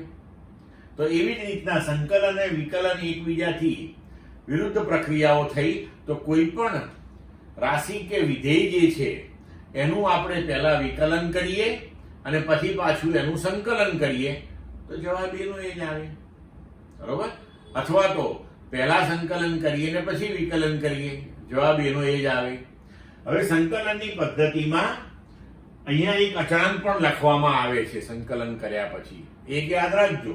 પણ એ અચળાંક જે છે એનો ઉપયોગ આપણે ભૌતિક શાસ્ત્રની અંદર બહુ મર્યાદિત છે, ગણિતની અંદર એનો ઉપયોગ વધારે આવે છે અને અહીંયા આપણે અચળાંકનો એનો ઉપયોગ બહુ કરતા નથી. કારણ કે અચળાંકનો ઉપયોગ કરીએ તો પછી આપણે પ્રારંભિક જે શરતો આપી હોય એને આધીન એ અચળાંક પાછો શોધવો પડતો હોય છે. આપણે ભૌતિક શાસ્ત્રની અંદર એનો અત્યારે બહુ ઉપયોગ કરવાનો નથી, એટલે આપણે એને અત્યારે લેતા નથી. હવે જુઓ કે સંકલન અને વિકલન એ કેવી રીતે એકબીજાથી ઊંધી પ્રક્રિયા થઈ અને આપણને ગણતરીઓ આપે છે. જોઈએ એક વખત. માનો કે આપણે d/dx x⁻n નું કરીએ તો આનો જવાબ છે આપણી પાસે nx⁻n-1. હવે આ જે જવાબ આવ્યો આપણી પાસે એ જવાબનું આપણે સંકલન કરીએ. બરોબર છે? તો કે સંકલન nx⁻n-1 dx. તો આના બરાબર n તો અચળ રાશિ છે એને એમ રહેવા દઈએ, કાં તો એને સંકલનની બહાર પણ લખી નખાય. બરોબર? હવે x⁻n-1 તો અહીં આપણે ઘાતમાં 1 નો વધારો કરીશું તો x⁻n-1 + 1 અને હવે જે ઘાતાંક આવ્યો છે એનાથી આપણે આને ભાગી દઈશું તો n-1 + 1. હવે આ 1 કેન્સલ થઈ જશે તો હવે આપણને મળ્યું nx⁻n / n. તો આ n કેન્સલ થઈ અને આપણો જવાબ આવ્યો x⁻n. એટલે કે તમે જો x⁻n વિધેય જે છે એનું પહેલા વિકલન કર્યું, જે જવાબ આવ્યો એનું સંકલન કર્યું તો હતું એનું એ વિધેય મળી ગયું. હવે જો આવી જ રીતે આપણે પહેલા સંકલન કરીએ x⁻n dx તો આનો જવાબ થશે x⁻n+1 / n+1. હવે આ જે જવાબ આવ્યો છે એનું આપણે વિકલન કરીએ તો d/dx x⁻n+1 / n+1. તો હવે n+1 તો અચળાંક છે, એને આપણે કંઈ કરવાનું નથી તો એને એઝ ઇટ ઇઝ રહેવા દઈએ.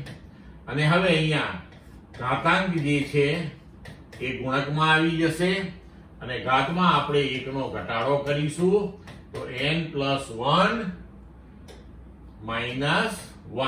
તો હવે આ 1 કેન્સલ થયા તો હવે જુઓ આ n+1 અને n+1 પણ કેન્સલ થશે તો ફરીથી આનો જવાબ શું થઈ ગયો x⁻n.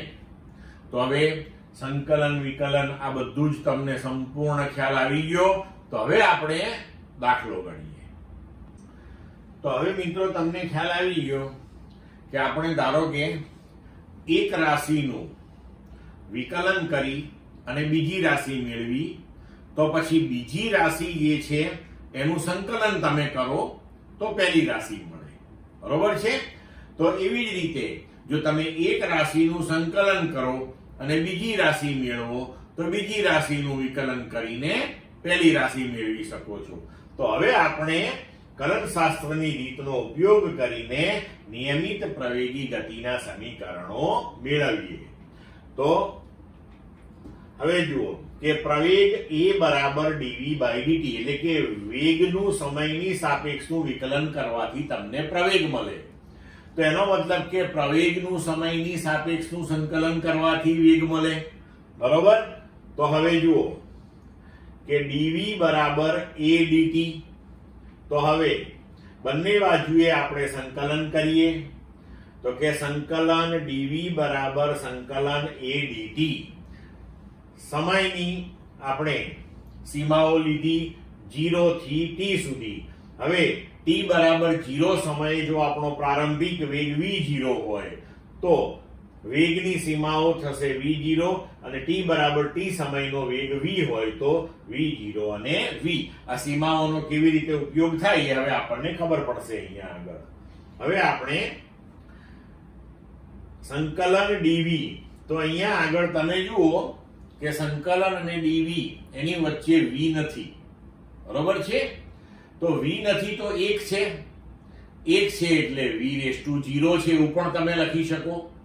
હવે v⁻0 હોય અને એનું આપણે સંકલન કરીએ તો એ થશે v⁻0 + 1 ભાગ્યા 0 + 1 એટલે કે v થશે. તો પછી આ સંકલન dv જે છે એનો જવાબ આવશે v.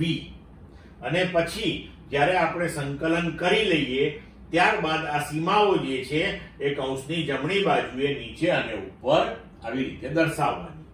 હવે a તો અહીંયા આગળ પ્રવેગ આપણો અચળ છે તો એનું સંકલન કશું કરવાનું નથી. એનો સંકલનમાં કોઈ રોલ નથી એટલે એને આપણે અલગ રાખ્યો. સંકલન dt તો જેમ હમણાં ચર્ચા કરી સંકલન dv v આવ્યું તો સંકલન dt t અને આ સીમાઓ લખી. હવે સીમાઓનો મતલબ થાય કે આપણો જવાબ આપણે નીચેની સીમા અને ઉપરની સીમા બેની વચ્ચે જોઈએ છે. તો હવે આપણે શું કરીશું કે પહેલા v બરાબર ઉપરની સીમા v લઈશું અને ઓછા v બરાબર v0 એટલે કે બે વચ્ચેનો આપણને આ જવાબ મળે. તો અહીંયા કહીએ આપણે કે v બરાબર v એટલે કે અપર લિમિટ પહેલા મૂકી અને v બરાબર v0 એટલે કે લોઅર લિમિટ. તો v - v0 એવી રીતે જમણી બાજુએ a * t બરાબર t - t બરાબર 0 એટલે t થશે. તો v - v0 બરાબર at. તો v બરાબર v0 વત્તા at આપણું પહેલું સમીકરણ તૈયાર થયું. હવે જોઈએ આપણે બીજું સમીકરણ. તો આપણી પાસે dx dt બરાબર v છે એટલે કે સ્થાનાંતરનું સમયની સાપેક્ષનું વિકલન વેગ આપે તો વેગનું સમયની સાપેક્ષનું સંકલન એ સ્થાનાંતર આપે. તો લખીએ dx બરાબર v dt. હવે બંને બાજુએ સંકલન કરીએ તો સંકલન dx બરાબર સંકલન v dt. હવે સમય t બરાબર 0 એ જો આપણું સ્થાન x0 હોય તો t માટેની નીચેની સીમા 0 અને સ્થાનાંતર અથવા તો સ્થાન માટેની નીચેની સીમા x0.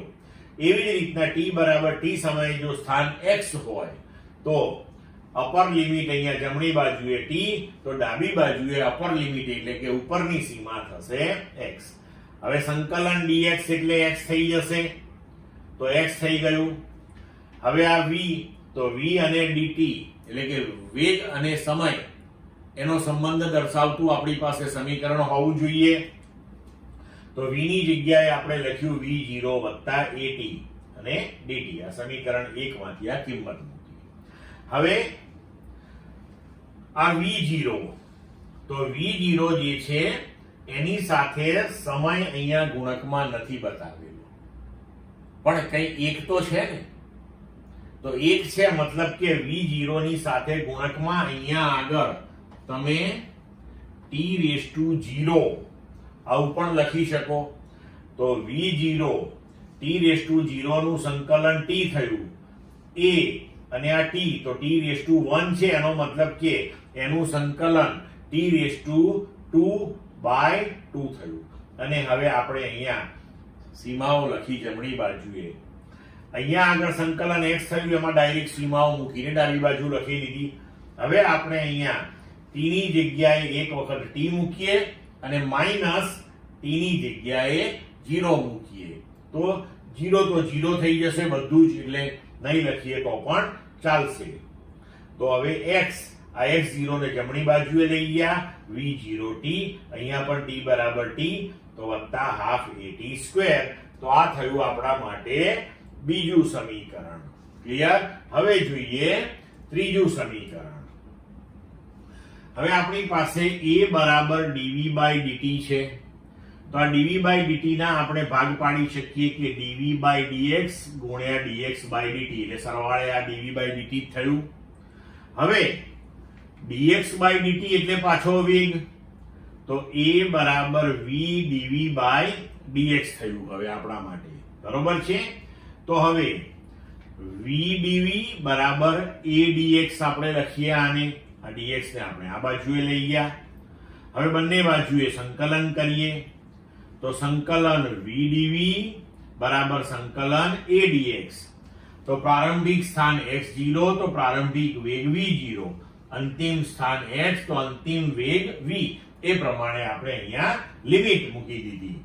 હવે સંકલન v dv તો એ થશે v²/2. આ લિમિટ મૂકી દીધી બરાબર a અચળ છે, સંકલન dx એકલું લઈએ તો એનું x થશે, તો x0 અને x. હવે જો આપણે લિમિટ મૂકી દઈએ તો v બરાબર v upper limit minus v બરાબર v0 લોઅર લિમિટ, તો v² - v0/2 a.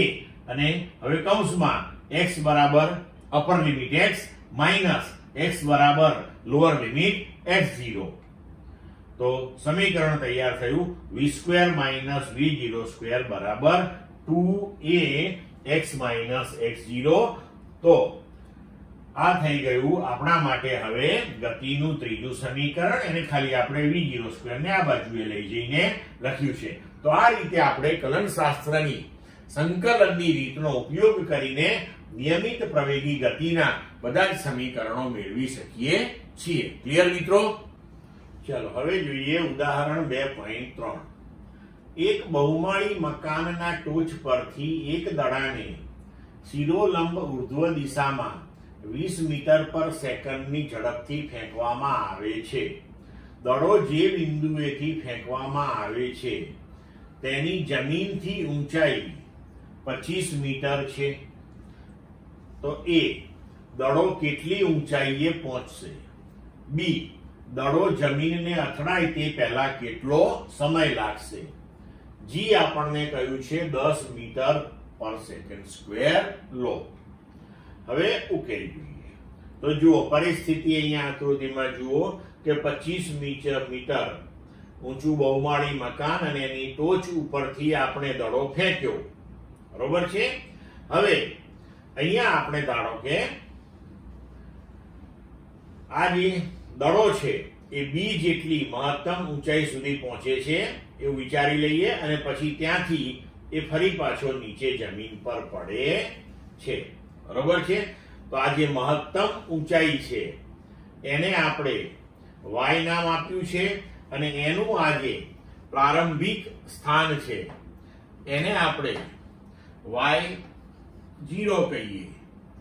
તો a થી b સુધીનું અંતર y - y0, અથવા તો એને આપણે ઊંચાઈ h પણ કહી શકીએ. બરોબર? હવે આપણે ગણતરી કરીશું. જુઓ કે હવે આપણને કહેલું છે કે એ બિંદુએથી જ્યારે પદાર્થને ફેંકીએ છીએ ત્યારે તેનો પ્રારંભિક વેગ 20 મીટર પર સેકન્ડ છે. પ્રવેગ આપણે a બરાબર g -10 મીટર પર સેકન્ડ સ્ક્વેર લેવાનો છે, કારણ કે એ અધો દિશામાં હશે. અને b બિંદુએ જ્યારે પદાર્થ પહોંચશે એટલે કે દડો પહોંચશે ત્યારે તેનો અંતિમ વેગ થઈ જશે 0 મીટર પર સેકન્ડ. તો હવે સૌથી પહેલો પ્રશ્ન આપણો એ કે દડો કેટલી ઊંચાઈએ પહોંચશે. તો ધારો કે ઊંચા મકાન પરથી ઊંચે ફેંકેલા પદાર્થ a થી b એટલે કે h જેટલી ઊંચાઈએ જાય છે. તો આપણે સમીકરણ v² v02 બરાબર 2ah પરથી લખી શકીએ કે v બરાબર 0, પ્રારંભિક વેગ 20, 2a બરાબર -10 into h. આને ઉકેલીશું તો જવાબ મળશે h બરાબર 20 મીટર. એટલે કે બોલ એટલે કે દડો આપણો ટાવરની ઊંચાઈએથી 20 મીટર જેટલો ઊંચે જશે. બરોબર. હવે ઓલરેડી 25 મીટર જેટલે ઉપરથી તો આપણે ફેંક્યો હતો અને બીજો 20 મીટર ગયો. તો હવે બી બિંદુએથી જ્યારે જમીન પર પડશે ત્યારે 45 મીટર જેટલું અંતર એ ટૂંકમાં કાપશે. હવે બરોબર. હવે આપણે બીજા પ્રશ્ન ઉપર જઈએ કે દડો જમીનને અથડાય તે પહેલા કેટલો સમય લાગશે. તો આ ગણતરી આપણે બે રીતે કરી શકીએ છીએ કે એક આપણે એવું કરીશું કે A થી B સુધી જતા એને કેટલો સમય લાગે છે એ ગણીશું ને પછી B થી જમીનને અથડાતા કેટલો સમય લાગે એ સમય શોધીશું ને પછી બે સમયનો સરવાળો કરીશું. અને બીજી પદ્ધતિમાં ડાયરેક્ટ આપણે પ્રારંભિક સ્થાન અને અંતિમ સ્થાન ગણીને આગળ વધીશું. તો હવે જોઈએ પ્રથમ રીત. તો A થી B સુધી જતા લાગતો સમય ધારો કે t1 અને B થી જમીન સુધી એટલે કે C સુધી જતા લાગતો સમય t2. તો A થી B એટલે કે AB એ 20 સેન્ટીમીટર ઊંચાઈએ પહોંચતા લાગતો સમય, અહીંયા 20 સેન્ટીમીટર નહીં સોરી 20 મીટર કરજો, 20 મીટર ઊંચાઈએ પહોંચતા લાગતો સમય t1 હોય તો ગતિના સમીકરણ પરથી v બરાબર v0 પ્લસ at માં આપણે v બરાબર 0, v0 20 અને a બરાબર -10 મૂકી દઈએ અને t બરાબર t1 મૂકીએ તો આપણને t1 બરાબર 2 સેકન્ડ મળશે. હવે આપણે અંતર BC એટલે કે B થી જમીન ઉપર તો કુલ અંતર કાપશે 20 + 25 એટલે કે 45 મીટર. આ 45 મીટરનું અંતર એ મુક્ત પતનથી કાપશે. તો એના માટેનો સમય ધારો કે t2 છે. તો સમીકરણ s બરાબર v0t + ½ માં આપણે s એટલે કે BC 45 મીટર, પ્રવેગ -10 અને સમય t બરાબર t2 મૂકીએ. પ્રારંભિક વેગ મુક્ત પતન છે એટલે 0 થશે. તો -45 કારણ કે અડધો દિશામાં સ્થાનાંતર કર્યું છે એટલે બરાબર 0 ગુણ્યા t2 + ½ ગુણ્યા -10 t2². તો હવે આપણે આને ઉકેલીશું તો t2 મળશે આપણને 3 સેકન્ડ. તો હવે કુલ ઉડ્ડયન સમય એટલે કે આપણે એ ટાવર ઉપરથી કે બહુમાળી મકાન ઉપરથી એને ફેંક્યો, એ ઉપર ગયો અને પાછો નીચે પડ્યો. તો આ દરમિયાનનો કુલ સમય t1 + t2 બરાબર થશે 2 + 3 એટલે કે 5 સેકન્ડ. આ એક પદ્ધતિ થઈ. હવે બીજી એક રીત આપણે લઈએ. તો બીજી રીતમાં આપણે પસંદ કરેલું જે ઉગમ બિંદુ છે એની સાપેક્ષે દડાની પ્રારંભિક અને અંતિમ સ્થિતિના યામોનો ઉપયોગ કરીએ. તો હવે જુઓ કે આપણું આ જે સમીકરણ છે y બરાબર y0 + v0t + ½ at². આ સમીકરણમાં y જે છે અંતિમ સ્થાન બતાવે છે, y0 પ્રારંભિક સ્થાન બતાવે છે. એનો હવે આપણે ઉપયોગ કરીએ. તો પ્રારંભિક વેલોસિટી એટલે કે વેગ એ આપણે દડાની જે ફેંક્યો છે એ લઈશું અહીંયા. તો y0 પ્રારંભિક સ્થાન 25 મીટરેથી આપણે એને ઉપર ફેંક્યો અને જ્યારે જમીન ઉપર એ પાછો પડે છે તો જમીનને આપણે સંદર્ભ લઈએ તો ત્યાં યામ થઈ જશે 0. પ્રારંભિક વેગ 20 a બરાબર -10 તો સમય કેટલો? તો કે આ મૂલ્યો બધા આપણે સમીકરણમાં મૂકીએ તો y બરાબર 0, y0 25, v0 20 into t + ½ a -10 into t². હવે આને આપણે ઉકેલીશું તો આ જે દ્વિઘાત સમીકરણ મળે ને એને ઉકેલ મેળવીએ તો આપણને t બરાબર 5 સેકન્ડ મળશે. ક્લિયર મિત્રો? ચલો ઉદાહરણ 2.4. મુક્ત પતન પામતા પદાર્થની ગતિની ચર્ચા કરો. હવાનો અવરોધ અવગણો. હવે જો આપણે પૃથ્વીની સપાટીથી થોડીક ઊંચાઈએ કોઈ પદાર્થને આમ પકડી રાખ્યો હોય અને પછી એને આમ છોડી દેવાનો, એટલે હવે પદાર્થનું મુક્ત પતન થઈ રહ્યું છે. તો પદાર્થનું મુક્ત પતન એ ગુરુત્વાકર્ષી બળની અસર હેઠળ થશે. તો ગુરુત્વ બળને કારણે તે નીચે તરફ પ્રવેગી ગતિ કરશે અને ગુરુત્વને કારણે ઉદ્ભવતા પ્રવેગને આપણે ગુરુત્વ પ્રવેગ કહીએ છીએ, જેને g વડે દર્શાવીએ છીએ. અને જો આપણે હવાનો અવરોધ અવગણીએ, બરોબર છે, તો પદાર્થ મુક્ત પતન કરે છે. પદાર્થ જે ઊંચાઈએથી પતન પામે છે તે ઊંચાઈ પૃથ્વીની ત્રિજ્યાની સરખામણીમાં ખૂબ નાની હોય, એટલે આપણે g નું મૂલ્ય 9.8 મીટર પર સેકન્ડ સ્ક્વેર અચળ લઈ શકીએ. એટલે કે મુક્ત પતન એ અચળ પ્રવેગી ગતિનો કિસ્સો છે. તો હવે આપણે અચળ પ્રવેગી ગતિના સમીકરણો વાપરી શકીએ. તો હવે ગુરુત્વીય પ્રવેગ હંમેશા અધો દિશામાં હોય, એટલે કે આપણે એને ઋણ લઈશું. તો એ બરાબર -g બરાબર -9.8 મીટર પર સેકન્ડ સ્ક્વેર. હવે આપણા ગતિના સમીકરણો જે છે એમાં v બરાબર v0 વત્તા at પહેલું સમીકરણ છે. તો પ્રારંભિક વેગ 0 હોય એટલે 0, a ની જગ્યાએ -g લખ્યું. તો v બરાબર -9.8t આવું સૂત્ર મળશે આપણને. y બરાબર v0t plus half at square એવું સૂત્ર છે આપણી પાસે. તો v0 0 એટલે અહીંયા 0 કર્યું, a ની જગ્યાએ -g એટલે આપણે હવે જો મૂલ્ય મૂકીએ તો 9.8 ભાગ્યા 2 એટલે -4.9 t square metre. v square બરાબર v0 સ્ક્વેર પ્લસ 2ay આવું સૂત્ર છે આપણી પાસે. પ્રારંભિક વેગ 0, a ની જગ્યાએ -g, 9.8 ગુણ્યા 2 એટલે -19.6y મીટર સ્ક્વેર પર સેકન્ડ સ્ક્વેર. હવે જો આપણે આ જે આપણને સૂત્રો મળ્યા તેને અનુરૂપ જો પ્રવેગ, વેગ અને અંતરમાં થતા ફેરફારના આલેખો આપણે જોઈએ સમયની સાથેના, તો સૌથી પહેલા પ્રવેગનો આલેખ જોઈએ. તો સમયની સાથે પ્રવેગ બદલાવાનો નથી, પ્રવેગ અચળ છે. તેનું મૂલ્ય 9.8 છે. આપણે -9.8 લઈએ છીએ કારણ કે તે અધો દિશામાં છે. તો અહીંયા -9.8 સમયની સાથે તે બદલાતો નથી, એટલે કે પ્રવેગ વિરુદ્ધ સમયનો આલેખ સમય અક્ષિસ ની સમાંતરે મળશે. બરોબર? એવી જ રીતે હવે આપણે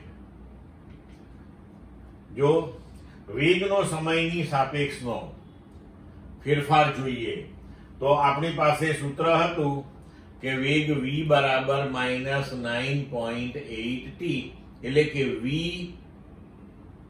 સીધે સીધું જ સમય t ને સમચલનમાં છે. તો એનો આલેખ સુરેખા મળશે. આપણે અહીંયા ચોથા ચરણની અંદર એટલા માટે લીધો છે કે ગતિ અધો દિશામાં છે, ઋણ દિશામાં છે. તો હવે આ આલેખ સુરેખા મળે એટલે આલેખનો ઢાળ કેવો આવવો જોઈએ? અચળ આવે. અને આલેખનો ઢાળ જે છે એ આપણને શું આપે? પ્રવેગ આપે. કારણ કે વેગ વિરુદ્ધ સમયનો આલેખ દોરીએ અને એનો ઢાળ શોધીએ તો એ પ્રવેગ આવે. તો સુરેખા મળે આપણને, અને આનો ઢાળ જે છે એ આપણને હંમેશા 9.8 જેટલો જ મળતો હોય. બરોબર? હવે આપણે જોઈએ સ્થાનાંતર. તો સ્થાનાંતર એ સમયના વર્ગના સમપ્રમાણમાં આવતું હતું આપણે સમીકરણની અંદર. તો હવે જુઓ, સ્થાનાંતર વિરુદ્ધ સમયનો આલેખ આપણે દોરીએ તો એ આ પ્રમાણેનો મળશે. જેમ જેમ સમય વધતો જાય તેમ તેમ તેને કાપેલું અંતર વધતું ને વધતું જશે. એટલે કે પહેલી સેકન્ડમાં જે અંતર કાપશે એના કરતા બીજી સેકન્ડમાં વધારે અંતર કાપશે, એના કરતા ત્રીજી સેકન્ડમાં વધારે અંતર કાપશે. એટલે આપણો આલેખ આ પ્રમાણેનો મળશે. ક્લિયર મિત્રો? હવે જોઈએ ઉદાહરણ 2.5. ગેલિલિયોનો એકી અંકનો નિયમ. સ્થિર સ્થિતિમાંથી મુક્ત પતન પામતા પદાર્થ દ્વારા સમાન સમયગાળામાં કપાયેલ અંતરો એકબીજાના એવા ગુણોત્તરમાં હશે જે ગુણોત્તર 1 થી શરૂ થતી એકી સંખ્યા માટે હોય, એટલે કે 1/3/5/7 હોય તેમ સાબિત કરો.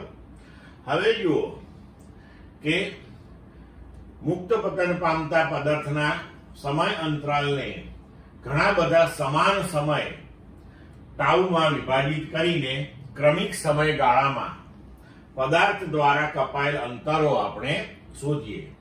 હવે એ પદાર્થનો પ્રારંભિક વેગ 0 છે, કારણ કે મુક્ત પતન છે, માટે y બરાબર -12gt². આ થશે.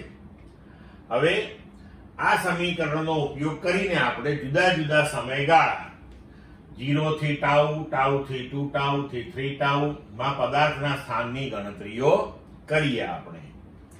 હવે જુઓ કે સમય 0 સમયે y 0, પછી ટાઉ સમયે, તો હવે આ સમીકરણ જે છે આપણું કે -12gt², એમાં t ની જગ્યાએ ટાઉ મૂકી દો તો -12g², એને આપણે y0 નામ આપી દઈએ.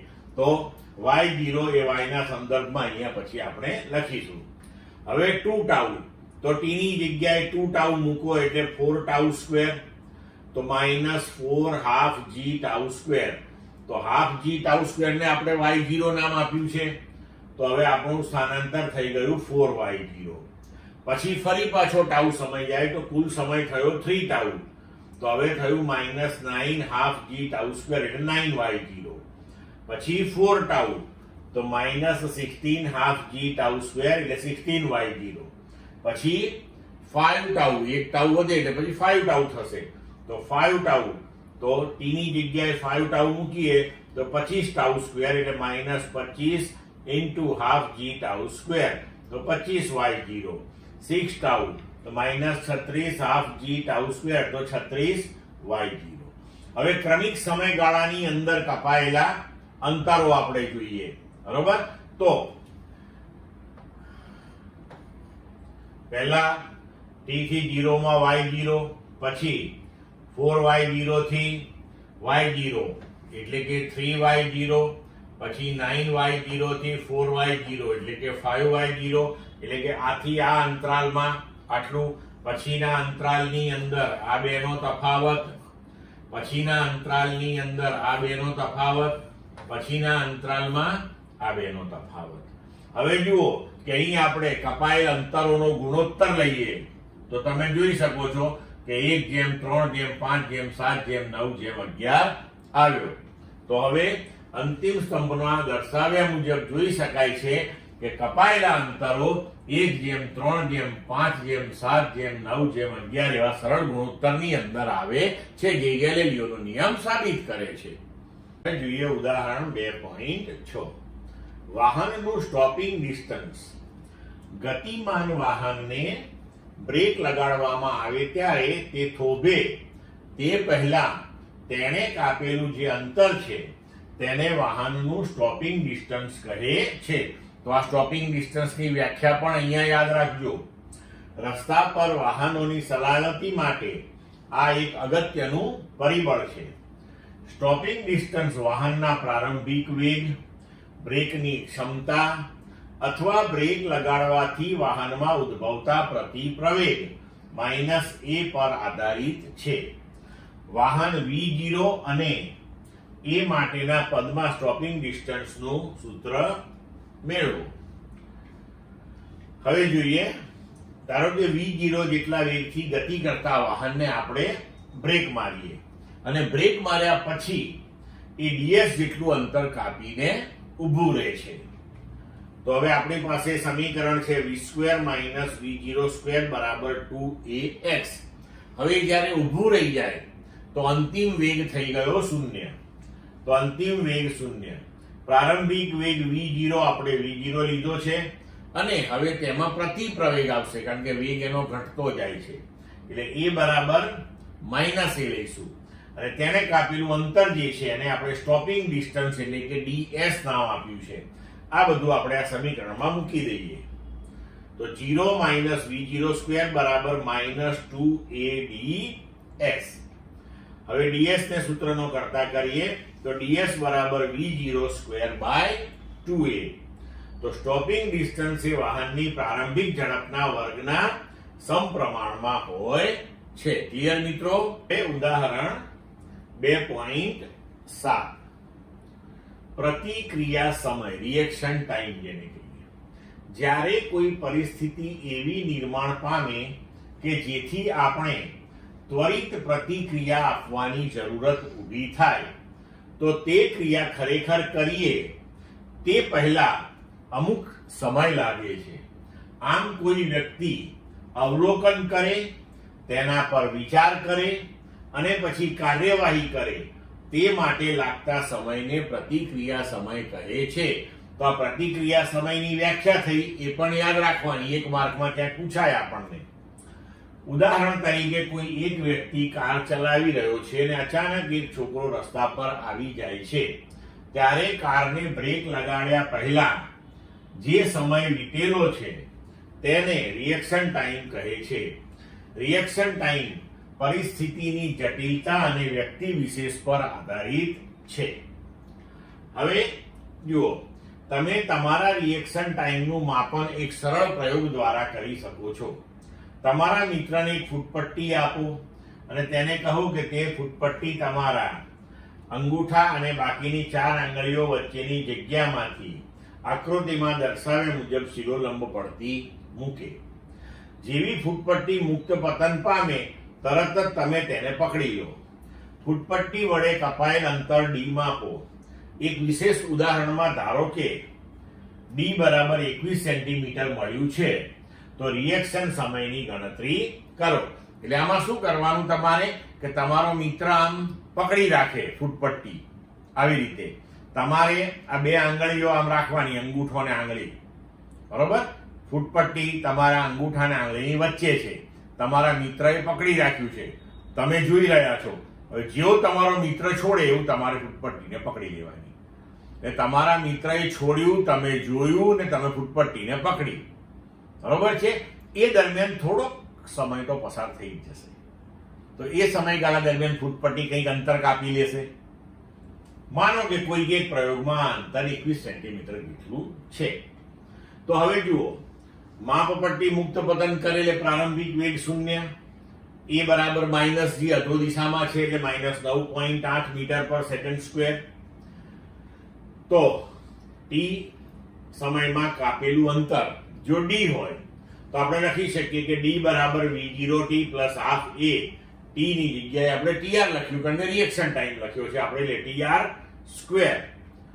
તો d બરાબર 0 વત્તા half minus g tr square. તો d બરાબર -હાફ g tr સ્ક્વેર.